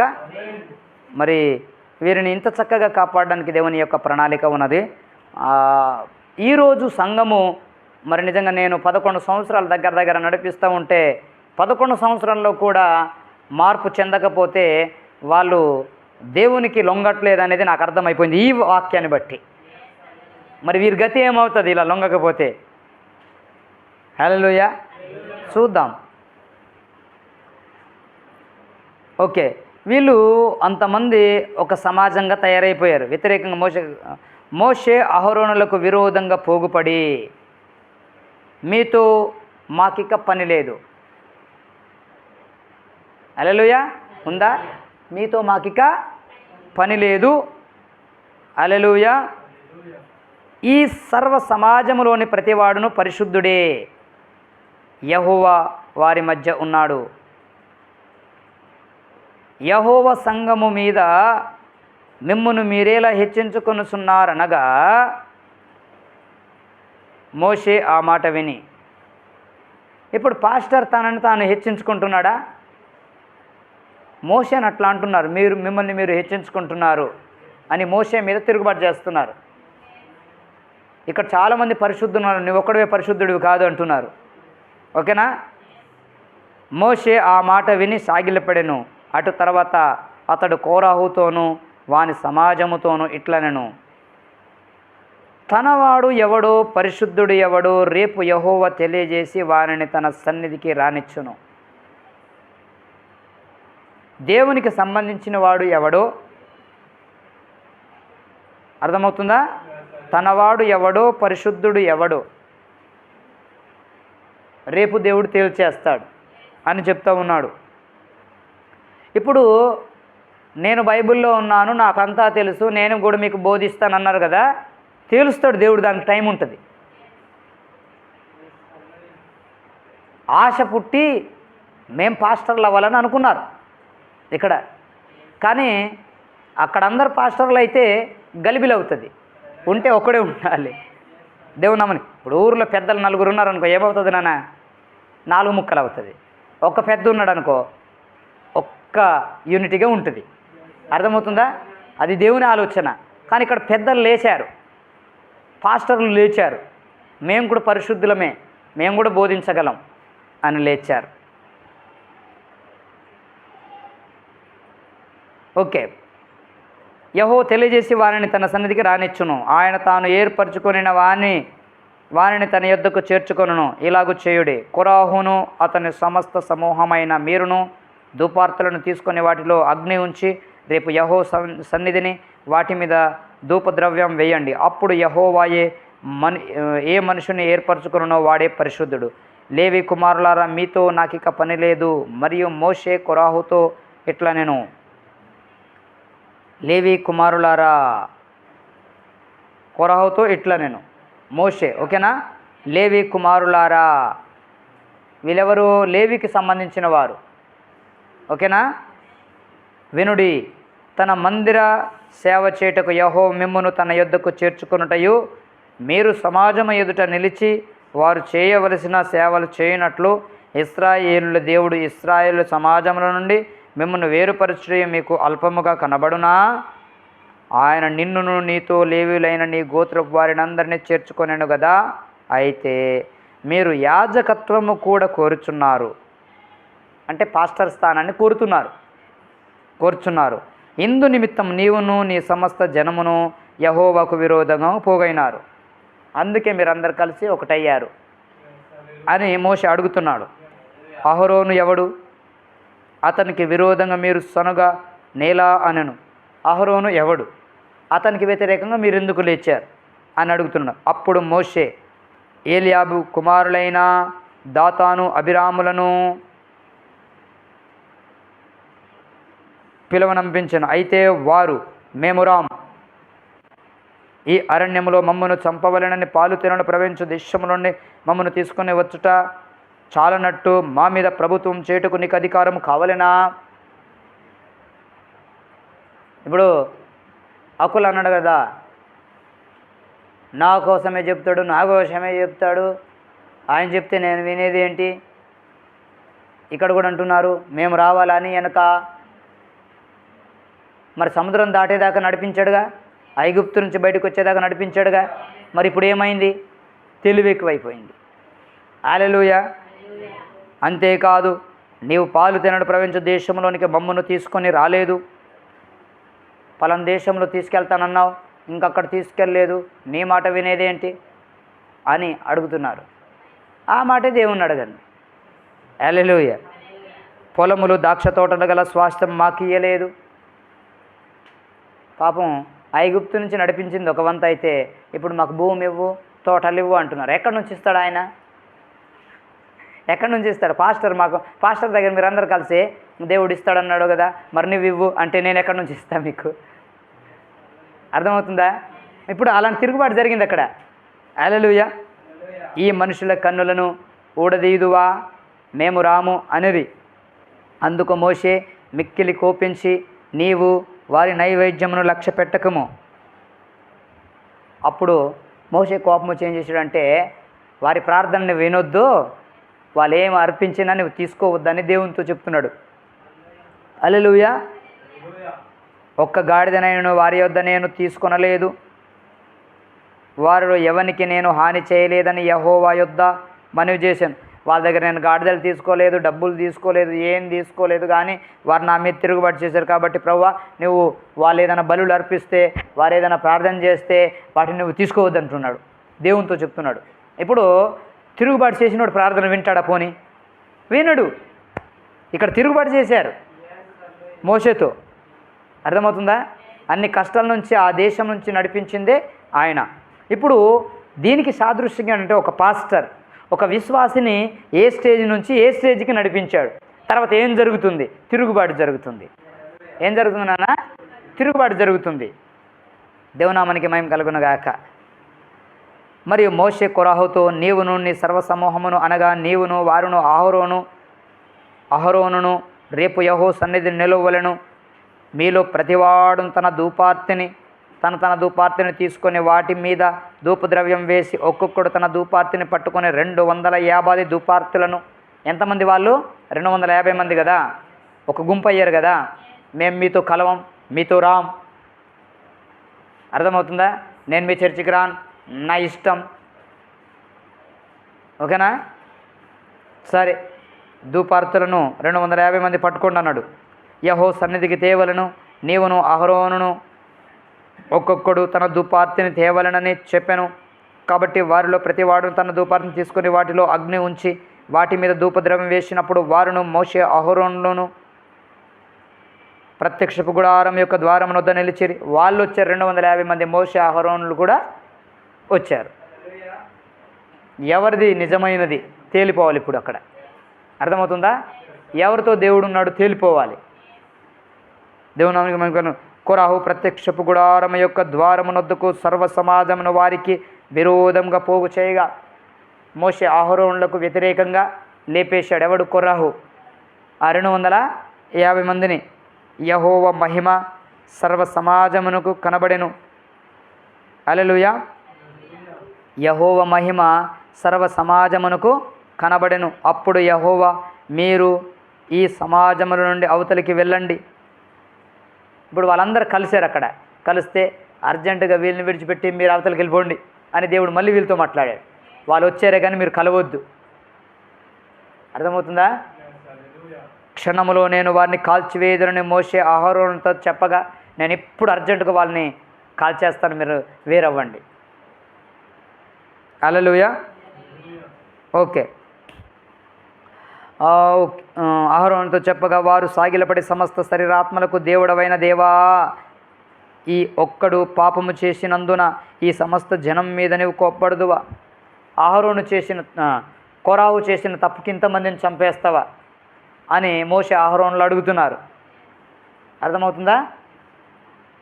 అని వేడుకొనిది. అప్పుడు యెహోవా మోషేకు ఇలాగు సెలవిచ్చెను, కొరాహు, దాతాను, అబీరాముల యొక్క నివాసముల చుట్టుపట్ల నుండి తొలగిపోవడని జనసమూహముతో చెప్పుము. ఇప్పుడు వాళ్ళ ఇల్లులు ఉన్నాయి కదా, అందులో నుంచి మీరు దూరంగా వెళ్ళిపోండి. అప్పుడు మోషే లేచి దాతాను అబీరాముల యొద్దకు వెళ్ళగా ఇజ్రాయేళ్ల పెద్దలు అతని వెంట వెళ్ళిరి. అతడు, ఆ దుష్టుల గుడారముల యొద్ద నుండి తొలగిపోవుడి, మీరు వారి పాపములన్నిటిలో పాలివారై నశింపక ఉండునట్లు వారికి కలిగిందేది ముట్టకుడి అని ఆ సమాజముతో అనెను. దుష్టులు అనగా ఏంటి? చేయొద్దన్న దాన్ని చేసేవారే దుష్టులు. పాస్టర్కి వ్యతిరేకంగా లేచే వాళ్ళే దుష్టులు. తప్పుడు ప్రేరేపణతో నిలబడేవారే దుష్టులు. అయితే ఆయన అంటున్నాడు, వారికి కలిగిందేది ముట్టకుడి అని ఆ సమాజం తనను. కాబట్టి వారు కొరాహు, దాతాను, అభిరాముల నివాసముల యొద్ద నుండి ఇటు అటు లేచిపోగా, దాతాను అభిరాములను, వారి భార్యలను, వారి కుమారులను, వారి పిల్లలను తమ గుడారముల ద్వారా నిలిచిరి. అందరూ వాళ్ళను విడిచిపెట్టి దూరం వెళ్ళిపోతే వాళ్ళు మాత్రమే ఉండిపోయారు. వాళ్ళ పిల్లలు, వారి భార్యలు ఆ ఇళ్లలో ఉండిపోయారు. రెచ్చగొట్టారు కదా వీళ్ళు ప్రార్థన చేశారు కదా, అంతమందిని ఎందుకు చంపేస్తావు ప్రభువా, వీళ్ళందరూ పాపం చేయలేదు కదా, చేసిన వాళ్ళు కదా, వారికి మాత్రమే శిక్ష విధించు అని అడిగారు. మోసే ఈ సమస్త కార్యములను చేయుటకు యెహోవా నన్ను పంపెననియు, నా అంతటా నేనే వాటిని చేయలేదనియు దీని వలన మీరు తెలుసుకొందురు. ఇప్పుడు నన్ను దేవుడు పంపితే నా ప్రార్థన విని వ్యతిరేకంగా లేచిన వారిని హతమారిస్తే మీకు తెలుస్తుంది. లేకపోతే మనం కూడా భూకంపంలో చచ్చిపోవాలి. అర్థమవుతుందా? వాళ్ళకి మాత్రమే భూకంపం రాకూడదు, అందరికీ రావాలి. ఒకవేళ మనకు రాకుండా వాళ్ళకి వచ్చిందనుకో, అప్పుడు దేవుడు నన్ను పిలిచాడని మీకు అర్థమవుతుంది అని చెప్తూ ఉన్నాడు. మనుషులందరికీ వచ్చు మరణం వంటి మరణము వీరు పొందిన ఎడల సమస్త మనుషులకు కలుగునదే వీరికి కలిగిన ఎడలను యెహోవా నన్ను పంపలేదు. అందరు చనిపోయిన మామూలు మనుషులు చనిపోయినట్టు చనిపోతే దానికి మోషే పట్ల గుర్తింపు ఉండదు. మోషే ప్రార్థన విన్న దేవుడు వెరైటీగా వాళ్ళని తీసుకోవాలి. హల్లెలూయా. అయితే యెహోవా గొప్ప వింత పుట్టించుట వలన వారు ప్రాణములతో పాతాళములో కూలునట్లు భూమి తన నోరు తెరిచి వారికి కలిగిన సమస్తమును మృంగివేసిన వారు యెహోవాను అలక్ష్యము చేసిరని మీకు తెలియనను. అలక్ష్యము అనగా వినకపోవడం, దేవుని మాట వినకపోవడం అలక్ష్యము అంటారు. దేవుని మాటను వారు యెహోవాను అలక్ష్యము అంటే దేవుడు ఏది చేయొద్దంటాడో దాన్ని చేయడమే అలక్ష్యము. ఓకేనా? అలక్ష్యము చేసిరని మీకు తెలియనను. అతడు ఆ మాటలన్నీ చెప్పి చాలించగానే వారి కింద నేల నెరవిడిచెను. మోషే ఆ మాటలు పలుకుతున్నాడు, అప్పుడే భూమి అలా బద్దలైపోయింది. అర్థమవుతుందా? భూమి తన నోరు తెరిచి వారి కుటుంబములను, కొరాహు సంబంధులందరినీ, వారి సమస్త సంపాద్యమును, ఇల్లు, కోళ్ళు, కుక్కలు, నక్కలు అన్నీ అందులోకి వెళ్ళిపోయినాయి. మనం వాళ్ళతో కలిసి ఉన్నంతసేపు వాళ్ళ మీద ఉగ్రత రాదు. మనం పూర్తిగా వేరవ్వాలి. ఓకే? వీళ్ళెవరు? బోధకు వ్యతిరేకంగా, మోషే తెచ్చిన బోధకు వ్యతిరేకంగా ఒక సమాజాన్ని తయారు చేశారు. ఇప్పుడు అక్కడ కూడా 2 సమాజాలు అయిపోయినాయి. ఒక సమాజం. అర్థమవుతుందా? అలా ఉండాలని దేవుడు కోరలే. ఒక్క లీడర్, ఒక్క దేవుడు, ఒకే విధంగా నడిపించాలి. అక్కడ 2 నాయకత్వ లక్షణాలు, ఒకటి దేవుని నాయకత్వం, ఇంకొకటి సాతాను యొక్క నాయకత్వం. అందుకే పొసగట్లేదు అక్కడ మనుషులు. ఓకేనా? దేవునామానికి మహిమ కలుగునుగాక. వారును వారి సంబంధులను ప్రాణములతో పాతాళములో కూలిరి. భూమి వారిని మృంగివేసెను. వారు సమాజములో ఉండకుండా నశించిరి. వారి చుట్టూనున్న ఇజ్రాయేలందరూ వారి ఘోష విని భూమి మనలను మృంగివేయునేమో అనుకొనుచు పారిపోయిరి. మరియు యెహోవా యొద్ద నుండి అగ్ని బయలుదేరి ధూపార్పణమును తెచ్చిన 250 మందిని కాల్చివేసెను.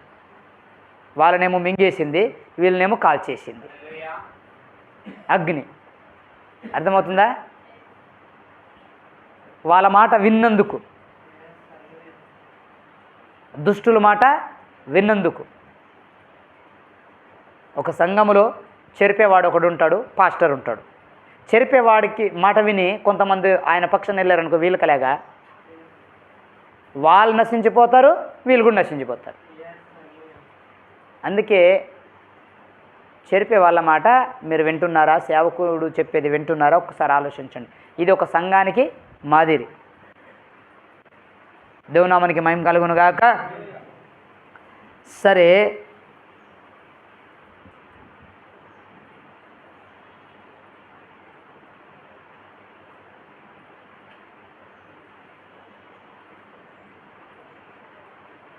హల్లెలూయా. దేవుని నామానికి మహిమ కలుగును గాక. మరి ఇక్కడ 20వ అధ్యాయంలో చూద్దాం ఒకసారి.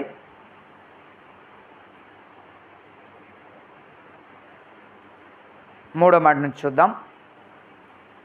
జనులు మోషేతో వాదించుచు, అయ్యో, మా సహోదరులు యెహోవా ఎదుట చనిపోయినప్పుడు మేమును చనిపోయిన ఎడల ఎంతో మేలు. అయితే మేమును మా పశువులను ఇక్కడ చనిపోనట్లు ఈ అరణ్యంలోనికి యెహోవా సమాజమును మీరేలా తెచ్చితిరి? ఈ కాని చోటికి మమ్మను తెచ్చుటకు ఐగుప్తుల నుండి మమ్మను ఎలా రప్పించితిరి? ఈ స్థలంలో గింజలు లేవు, అంజురలు లేవు, ద్రాక్షలు లేవు, దానిమ్మలు లేవు, తాగుటకు నీళ్ళు లేవని. అప్పుడు మోషే అహరోనుల సమాజం ఎదుట నుండి ప్రత్యక్షపు గుడారం యొక్క ద్వారంలోనికి వెళ్ళి సాగిలపడగా యెహోవా మహిమ వారికి కనబడెను. అంతటా యెహోవా మోషేకు ఇలాగ సెలవిచ్చెను, నీవు కర్రను తీసుకొని నీవు సహోదరుడైన అహరోనును ఈ సమాజమును పోగు చేసి వారి కన్నుల ఎదుట ఆ బండతో మాట్లాడుము. దేంతో మాట్లాడు? బండతో మాట్లాడు. వాళ్ళకేం లేదు, నీళ్ళు లేదు, ఎడారులు గుండా ప్రయాణం చేస్తున్నారు. అయితే అప్పుడు పాస్టర్ మీద తిరుగుబాట్లు జరుగుతున్నాయి. ఓకేనా? ఇప్పుడు పాస్టర్తో మీరు తిరుగుబాటు చేయరు, కానీ దేవునితో తిరుగుబాటు చేస్తారు, తెలియకుండానే చేసేస్తారు. ఆ దేవుడు అలా చెప్పాడే కానీ అది ఇప్పుడు జరుగుతుందా? అదే నమ్మకపోవడం, దేవుడు చేసిన మేలును గుర్తించకపోవడం. హల్లెలూయా. మరి ఇక్కడ మనం చూస్తున్నప్పుడు ఆయన చెప్తున్నాడు, హల్లెలూయా, బండతో మీరు మాట్లాడుము, అది నీళ్ళిచ్చును. నీవు వారి కొరకు నీళ్లను బండలో నుండి రప్పించు, సమాజమునకు వారి వారి పశువులకు త్రాగుట కిమ్ము. యెహోవా అతనికి ఆజ్ఞాపించినట్లు మోషే ఆయన సన్నిధి నుండి కర్రను తీసుకొని పోయాను. దేవుని నామానికి మహిమ కలుగును గాక. అయితే 11వ వచనంలో, అప్పుడు మోషే తన చెయ్యి ఎత్తి 2 మారులు తన కర్రతో ఆ బండను కొట్టగా నీళ్లు సమృద్ధిగా ప్రవహించెను. మాట్లాడమన్నాడు కానీ ఈయనమేమో కొట్టాడు. చెప్పింది ఒకటి, చేసింది ఒకటి. వెళ్ళి బండతో మాట్లాడమన్నాడు. ఈయన ఏం చేశాడంటే ఆ ప్రజల గోళం తట్టుకోలేక కోపం వచ్చేసి చేయమన్న విధంగా చేయకుండా కర్ర పెట్టి 2 సార్లు కొట్టాడు. 2 సార్లు కొట్టినా ఇచ్చాడే నీళ్ళు, కానీ తప్పు చేశాడు. దేవుని దృష్టిలో ఏం చేశాడు? తప్పు చేశాడు. చూడండి ఇక్కడ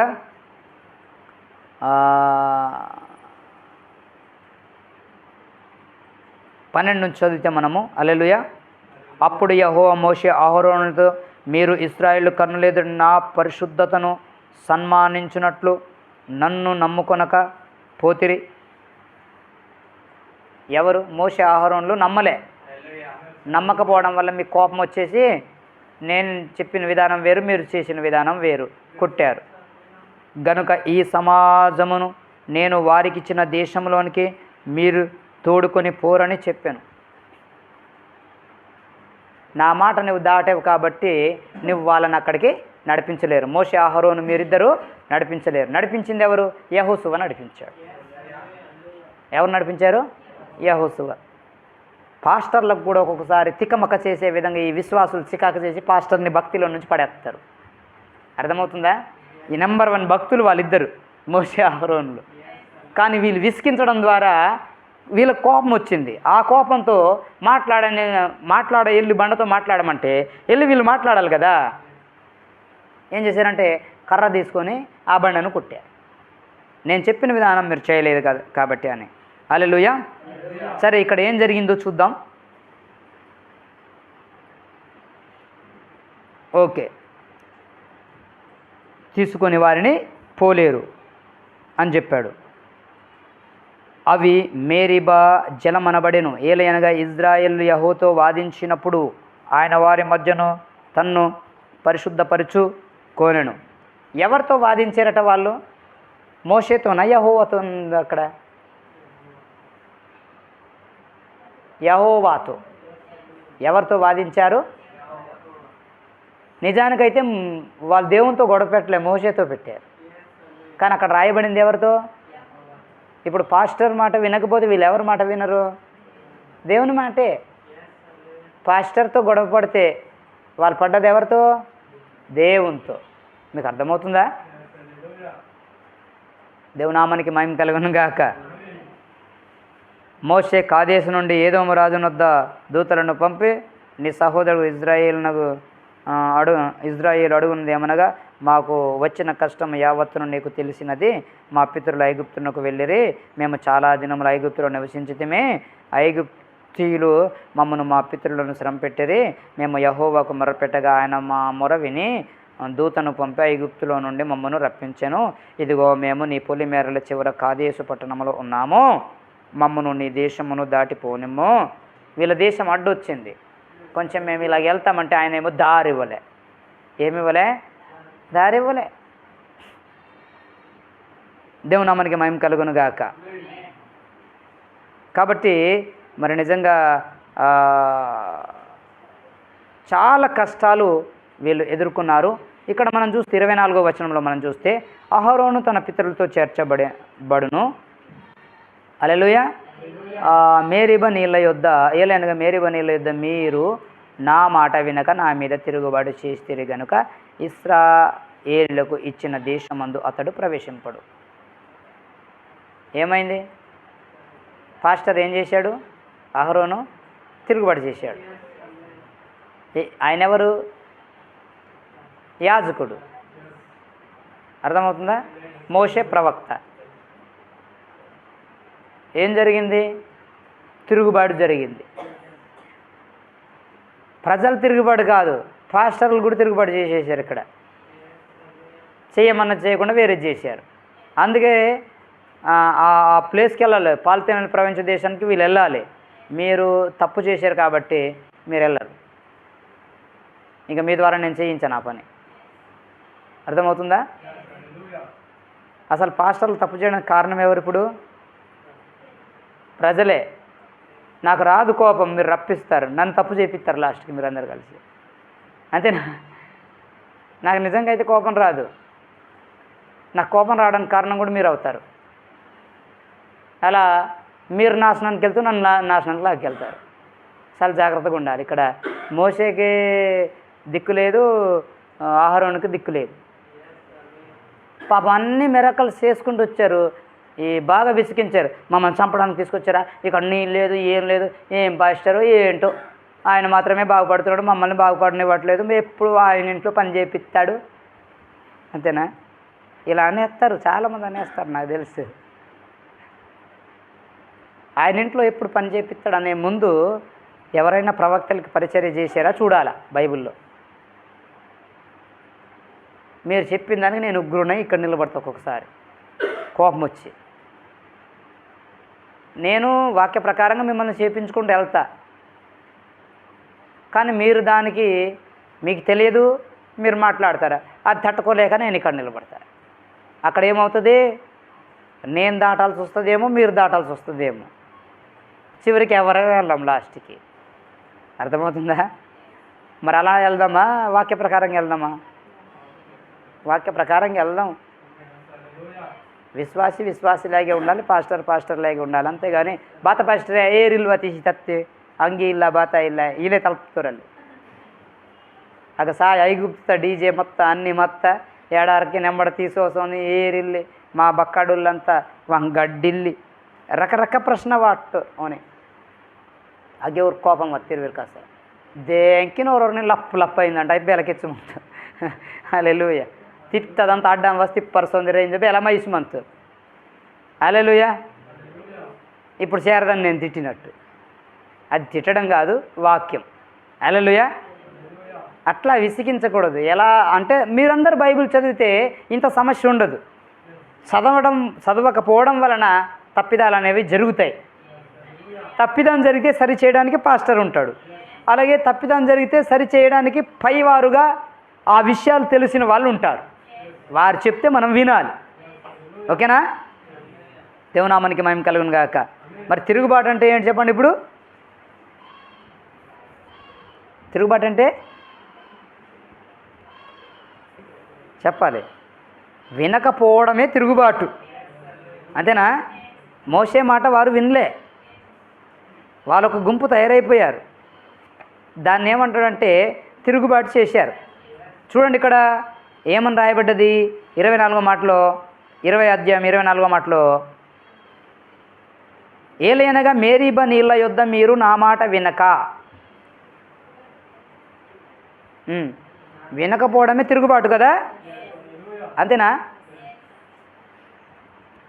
ఇప్పుడు వింటే ఇశ్రాయేలు నిద్రపోయే, రాహేలు నిద్రపోయే, ఏంటి మీకు సల్లంగ్ వాతావరణం మత్కు దెంగే ಊರು ಬೆಸ್ಕ್ ದಂಗೆ ಅಂದೂರ್ಕು ಊರು ಬೆಸ್ಕಿಂಬೋ ಬೇಯ್ದಿದ್ದಾತೆ సల్లంగా మత్తుబో ఉంచితే ఏం చేయాలి? బోయాజే బెస్కుంజిలో అలా ఓణ్గు ఉంచాను రూసుకోవాత. అలెలుయ పిల్ల పుట్టిన తర్వాత ఊరితో నరకంత సిక్కాకు ఎత్తి సీమురి మీ నూరుసు ఉంచుకడేమన్నోగా ఇస్రాయేలు మీరు బరా సాకిరి తుంకుతీరా నేను నరక మరి బాగా ఉంచు అందిరు నాకు అర్థమైకుండా. హల్లెలూయా. నిద్రపోమగండి, వాక్యం పట్టుకోండి.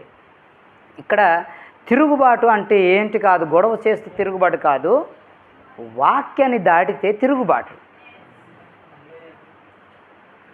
అక్కడ మోషేతో వాదం ఆడితే వాళ్ళు దేవునితోనే వాదం పెట్టుకున్నారని చెప్తున్నాడు బైబిల్లో.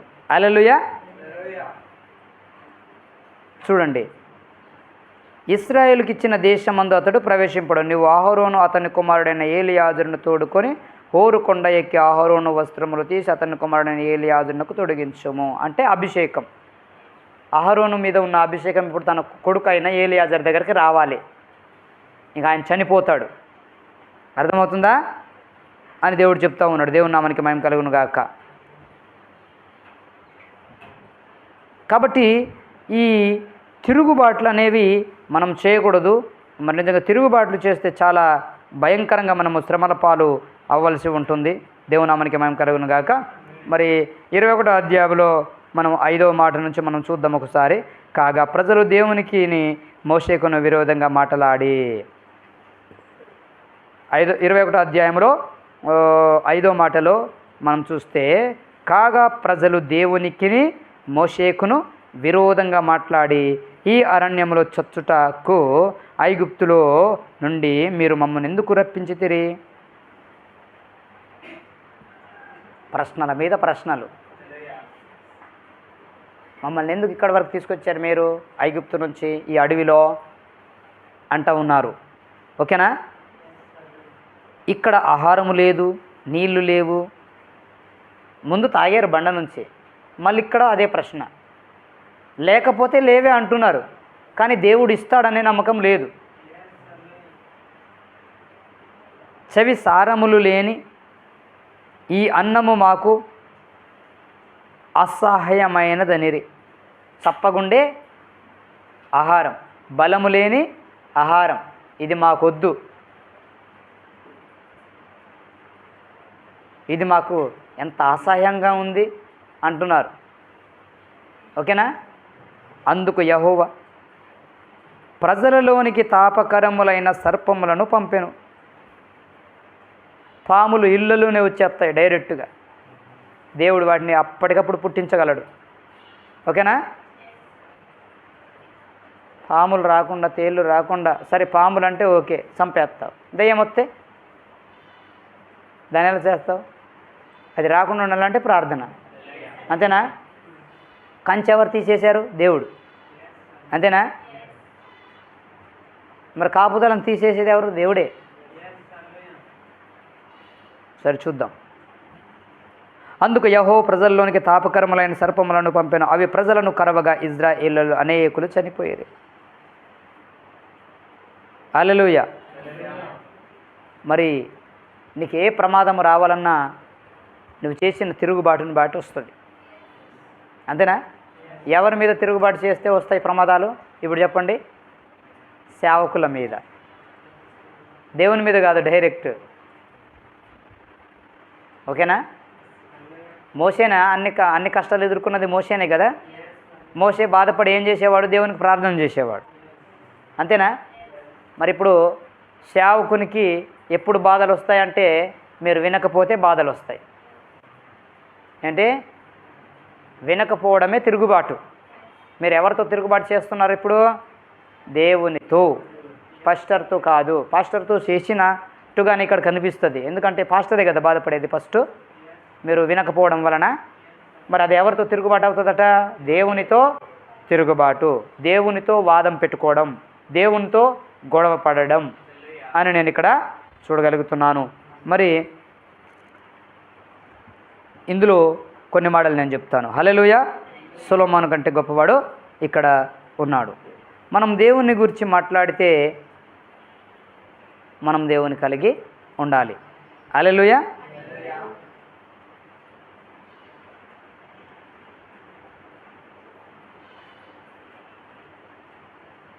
ఓకే, ఇక్కడ నేను చాలా చక్కని మాట మీకు చెప్పాలని ఆశిస్తున్నాను. హల్లెలూయా. గుడ్డి భర్తమై గురించి మనం చూస్తే ఆయన ఒక భిక్షగాడు. అతను నిజంగా సూర్యుని ఇది కాదు, చూద్దాం. హల్లెలూయా.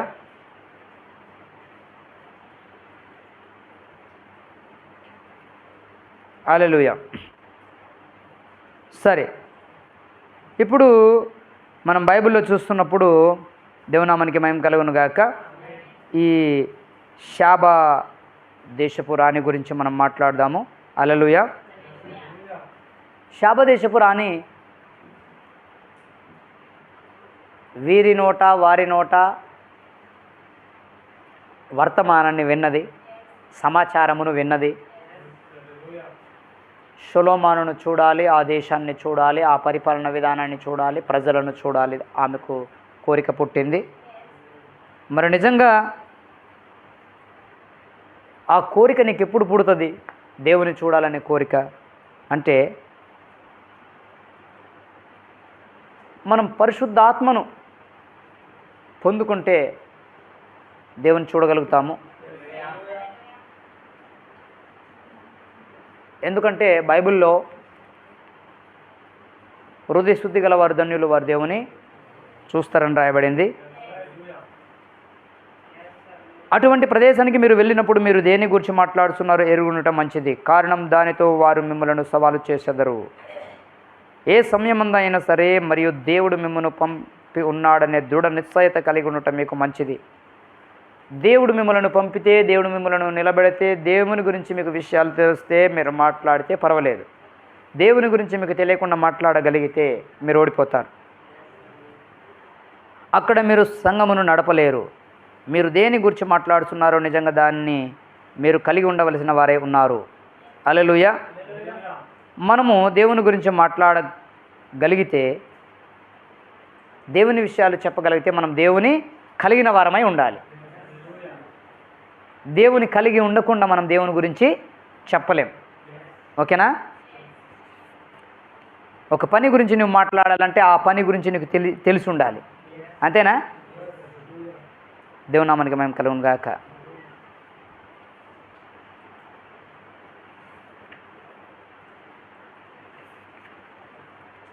అయితే మనము దేవుడిచ్చిన దానిని పట్టుకోవాలి, దేవుడిచ్చిన దాని ప్రకారంగా జీవించాలి. మనకు ఆయన ఇచ్చేది ఏంటి? దేవుడు మనకిచ్చేది ఏంటి చెప్పండి? వెండ, బంగారమా? దేవుడు మనకిచ్చేది వాక్యపు బయలు పాటు. ఏంటి ఇస్తాడు చెప్పండి? ఓకే, దేవుడు పూర్వకాలమందు ఆత్మరూపంలో పనిచేశాడు ప్రవక్తల ద్వారా, అంతేనా? తర్వాత కొత్త నిబంధన గ్రంథం వచ్చేసరికి అక్కడ శరీరాన్ని వాక్యము ధరించి ఆయన కుమారుడుగా ప్రత్యక్షమయ్యాడు. ఆయన చనిపోయి తిరిగి లేచిన తర్వాత పరిశుద్ధ ఆత్మరూపంలో పనిచేస్తూ ఉన్నాడు. హల్లెలూయా. దేవునామానికి మహిమ కలుగును గాక. అవిశ్వాసం ఎక్కడ ఉంటే అక్కడ ఏముంటుందంటే పాపం ఉంటుంది. ఏముంటుంది? అయితే అక్కడ దేవుడు పని చేయడు. అవిశ్వాసం ఉన్న చోట దేవుడు పని చేయడు. అవిశ్వాసం అంటే ఏంటి తెలుసానన్నా? ఇందాక మనము మోషే చెప్తున్నాడు, వారు వినట్లేదు, అది అవిశ్వాసం. అక్కడ అలాంటి ప్రజల మధ్యలో దేవుడు ఉండడు. అయితే ఆయన మాట వినేవారు ఉన్నారు చూడు, వారిని వేరు చేయాలి. కలిసి ఉండడం మంచిది కాదు. చెడ్డవారితో మంచోళ్ళు కలిసి ఉండడం ఏమాత్రం మంచిది కాదు. అందుకే దేవుడు వేరు చేస్తున్నాడు. దేవునామానికి మహిమ కలుగును గాక. దేవుడు మహిమ పొందాలంటే ఆయనకు ఒక సాక్షి కావాలి. దేవుడు మహిమ పొందాలంటే ఆయనకు ఒక సాక్షి కావాలి. సొలొమోను దేవుని కలిగి ఉన్నాడు, ఒక సాక్షిగా ఉన్నాడు. అందుకే దేవుడు అక్కడ మహిమను పొందుకుంటున్నాడు. అనేక దేశాల నుంచి రాజులు వస్తున్నారు, వ్యాపారవేత్తలు వస్తున్నారు, ఆయన దగ్గర జ్ఞానాన్ని పొందుకుంటున్నారు. అది ఎవరి జ్ఞానము? సొలొమోనుకు దేవుడిచ్చిన జ్ఞానం. అర్థమవుతుందా?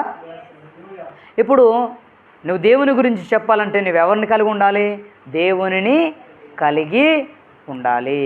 సొలొమోను పరిపాలిస్తున్న విధానములో దేవునినే వారు చూడగలుగుతున్నారట. వచ్చిన వాళ్ళందరూ వారి దేవుణ్ణి వారి జీవితాల్లోనే చూస్తున్నారట. మరి నీ జీవితంలో నీ బంధువులు ఎవరిని చూడాలి? దేవుణ్ణి చూడాలి. దేవుడేమై ఉన్నాడు? వాక్యమై ఉన్నాడు. మీరు ఆ వాక్యం కలిగి ఉంటే చాలు, వాక్యమైన దేవుణ్ణి మీరు చూయిస్తారు. హల్లెలూయా. మరి సామెతల్లో నేను ఒక మాట మీకు చెప్పాలని ఆలోచన కలిగి ఉన్నాను. నిన్న మనము జీవపు ఊట అని చెప్పాను, అంతేనా? మనం ఏమై ఉన్నాము? జీవజలపు ఊటలు మన దగ్గర నుంచే కదా ప్రవహించాలి. మరి సామెతలు 10వ అధ్యాయంలో ఒకసారి చూడండి. జ్ఞానము గల కుమారుడు తండ్రిని సంతోషపరచును, అంతేనా? బుద్ధి లేని కుమారుడు తన తల్లికి దుఃఖమును పుట్టించును. భక్తిహీనుల ధనం వారికి లాభకరము కాదు. నీతి మరణము నుండి రక్షించును. మనల్ని రక్షించేదేంటి? నీతి. మరణము నుండి అంటే ఎడబాటు నుండి, దేవుని నుంచి మనం చాలా దూరంగా ఉన్న దేవునికి దగ్గర అవ్వాలంటే మరి నిజంగా మనల్ని కాపాడేది ఏంటంటే నీతి. ఓకేనా? యెహోవా నీతిమంతుని ఆకలి గొననెయ్యడు. ఇంతకుముందు మనం ఆకలితో ఉన్నాము, ఇప్పుడు మనం ఆకలితో ఉండవలసిన పని ఉండదు అని నేను నమ్ముతాను. ఎందుకంటే నీతిమంతుని ఆయన ఆకలి గొననీయడు అని రాయబడింది. భక్తిహీనుని ఆశను భంగము చేయును, బద్ధకముగా పనిచేయవాడు దరిద్రుడగును. మీకు ఎవరైనా బద్ధకస్తులు ఉన్నారా మీ ఇళ్ళల్లో? నా అప్పని దొంగ వెతటం పిల్ల అన్న వాళ్ళు ఎవరైనా ఉన్నారా? నాకు దోడ తింద వెతటం వీళ్ళకి ఎన్ని బద్ధకం వెళ్ళినాయి, చచ్చిపోవడానికి రెడీ అవుతున్నారు వాళ్ళు. దేనికి? బద్ధకము. బద్ధకంగా ఉంటే అది బతుకు కాదు. అర్థమవుతుందా? చురుకుగా ఉండుట గొప్ప భాగ్యము అని రాయబడింది. ఏదైనా బలహీనత వేరు, కానీ అన్నీ బాగుండి బద్ధకంగా ఉంటారు కొంతమంది. మనకి ఏదైనా రోగం వస్తే అది బద్ధకం కాదు, శారీరక బలహీనత కూడా బద్ధకం కాదు.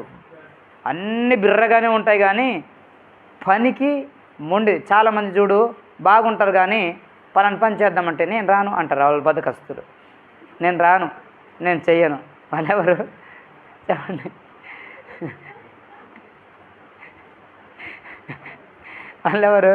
బాగానే ఉంటారు, పుష్టికి తింటారు గిన్నెడు, కానీ పని అంటే రారు. వీళ్ళు బద్ధకస్తులు. వాళ్ళు ఏమవుతారు తెలుసా? దరిద్రులు అవుతారట. ఏమవుతారు? మరి దరిద్రత ఎవడో తెచ్చి మీ నెత్తి మీద పెట్టవలసిన అవసరం లేదు, నేను చెయ్యను అంటారు. కాబట్టి చూడండి, బద్ధకంగా పని చేయవాడు దరిద్రుడుగును.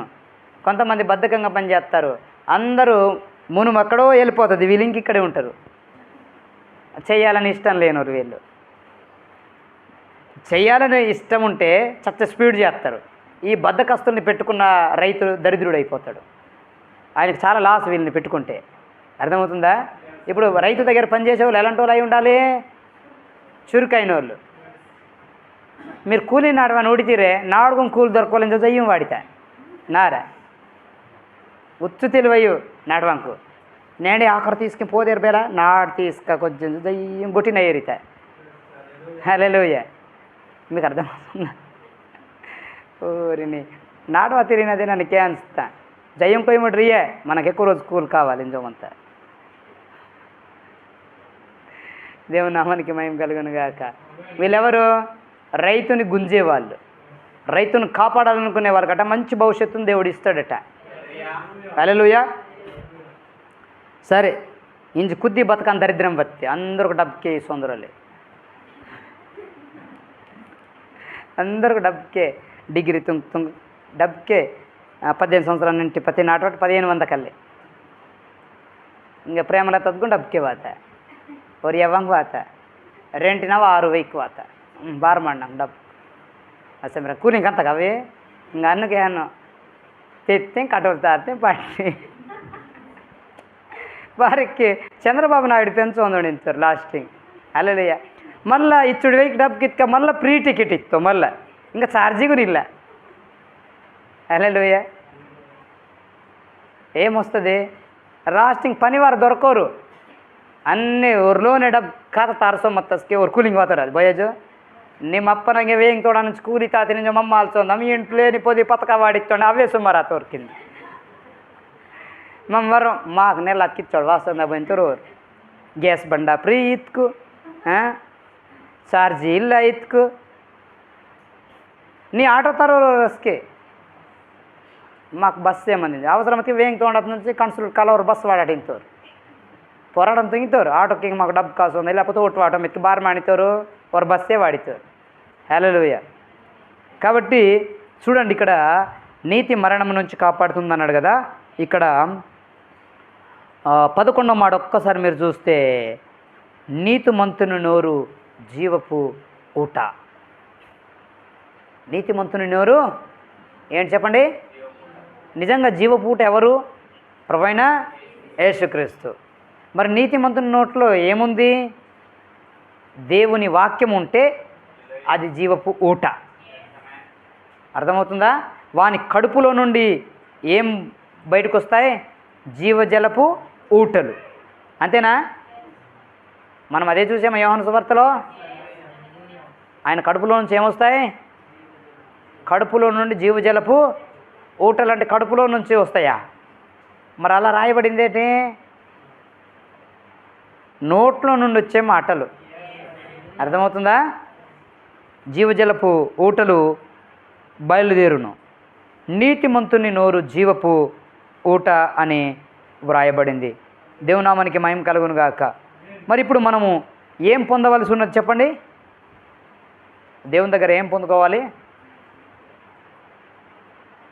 డబ్బా ధనమా దేవుని దగ్గర నుంచి మనం పొందుకోవలసింది దేవుని యొక్క జ్ఞానం దేవుని యొక్క జ్ఞానం ఏంటంటే మీ కొరకు బయలుపరచబడుతున్న వాక్యము ఎక్కడ వెల్లడి అవుతుందో అక్కడ వెలుగు కలుగును అది తెలివిలేని ప్రజలకు తెలివిని కలగచేయును సొలొమోను దగ్గర డైరెక్ట్గా దేవుడు తెలివినిచ్చేశాడు అర్థమవుతుందా ఆయన అడిగాడు ఆ వరం ఇచ్చేశాడు అందుకే ఆయన తెలివైన వ్యక్తిగా గుర్తించబడ్డాడు ఇప్పుడు మనకు తెలివి నాకు ఇవ్వు ప్రభా అనే ముందు బైబిల్ చదివితే సరిపోద్ది ఊరికి ఇవ్వు ప్రభా సొలొమోనుకి ఇచ్చే ప్రభా నాకు ఇవ్వు ప్రభా అని అడిగే బదులు మనం ఎక్కడ చూడాలి బైబిల్లో చూస్తే ఆ బయలుపరచబడిన వాక్యమే మనకు జ్ఞానోదయాన్ని కలగజేస్తుంది ఓకేనా ఈ జ్ఞానం ఏమవుతుంది నీతిగా మనలో నిల్వ ఉంటుంది అయితే ఈ నీతిమంతుడు ఎక్కడ వెళ్ళాడు బయలుదేరి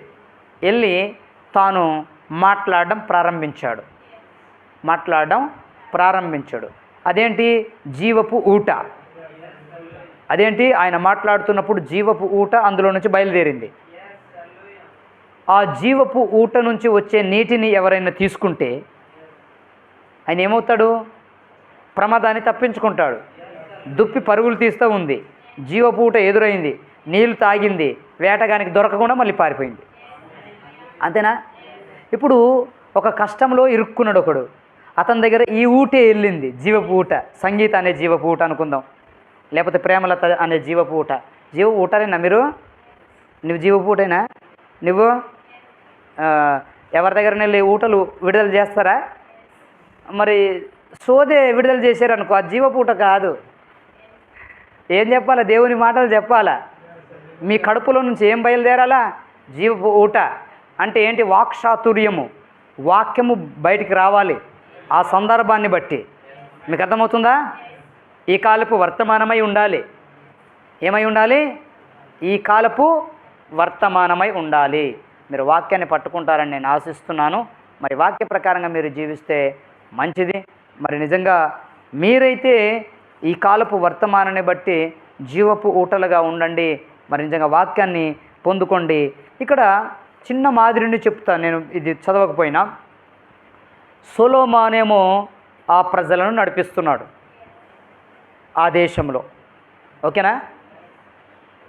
మరి ఆయన యెరూషలేములో పరిపాలిస్తున్నటువంటి ఆ ప్రజలు ఎలా ఉన్నారు తెలుసా? ఆయన వలె ఉన్నారట. ఎవరి వలె ఉన్నారు? సొలొమోను రాజు కదా, రాజుగారు ఎలాగైతే ఉన్నారో ఆ ప్రజలు కూడా అలాగే ఉన్నారట. మన రాజు ఎవరు? ప్రభువైన యేసుక్రీస్తు. ప్రభువైన యేసుక్రీస్తు ఏమై ఉన్నాడు? వాక్యమై ఉన్నాడు. ఇప్పుడు మనం ఏమై ఉండాలి? వాక్యమై ఉండాలి. పాస్టర్ ఏమై ఉండాలి? వాక్యమై ఉండాలి. పాస్టర్ వాక్యమై ఉంటే కానీ వాక్యం బోధించలేడు. దేవుని గురించి తెలిస్తేనే నేను దేవుని విషయాలు చెప్పాలి.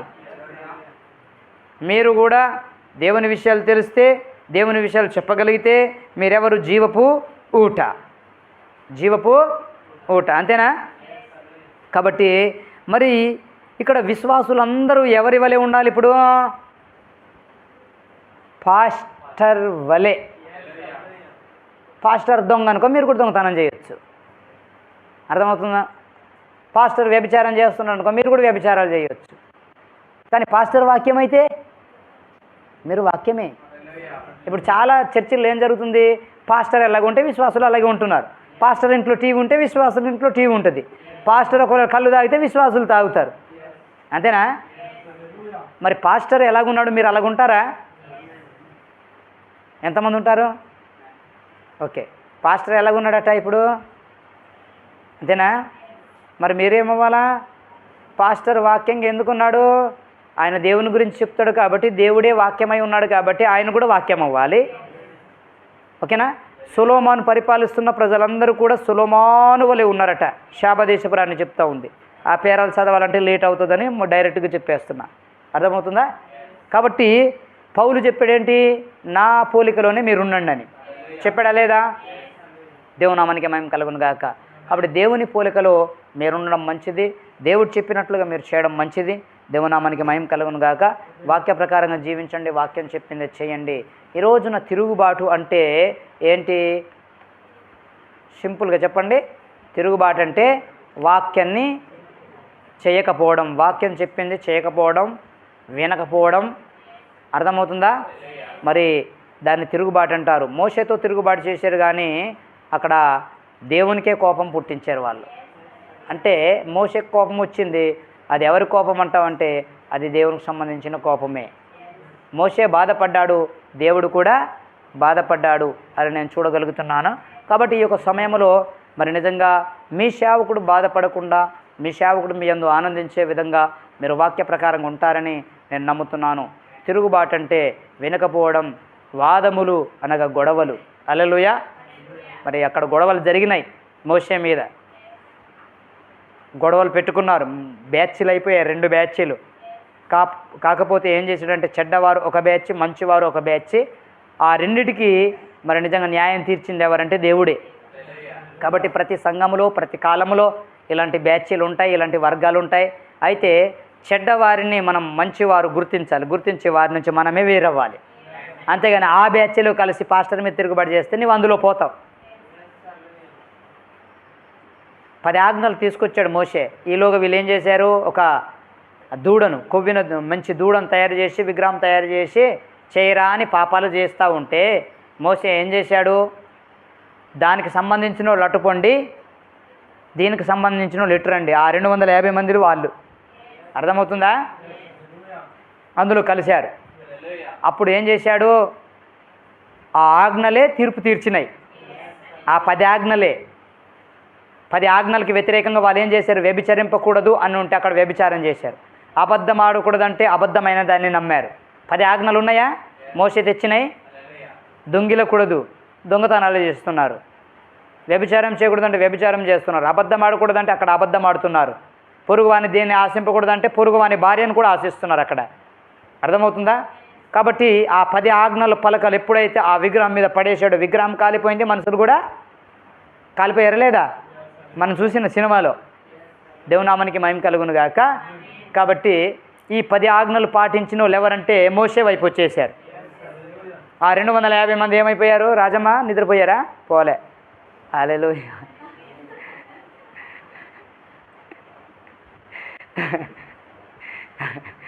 250 మంది నిద్రపోలేదు, చచ్చిపోయారు. ఏమైపోయారు? అంతేనా? ఎందుకు? ఇలా వినకుండా నిద్రపోయినందుకే. వింటే పట్టుకుంటాం, విశ్వాసం వస్తుంది. ఈ చిన్న మాటలో దేవుడు మనం దీవించి ఆశీర్వదించునుగాక. ఆమేన్. మోకరిద్దాం, ప్రార్థన చేద్దాం. హల్లెలూయా. తిరుగుబాటు అంటే వినకపోవడం కాబట్టి దయచేసి జాగ్రత్త.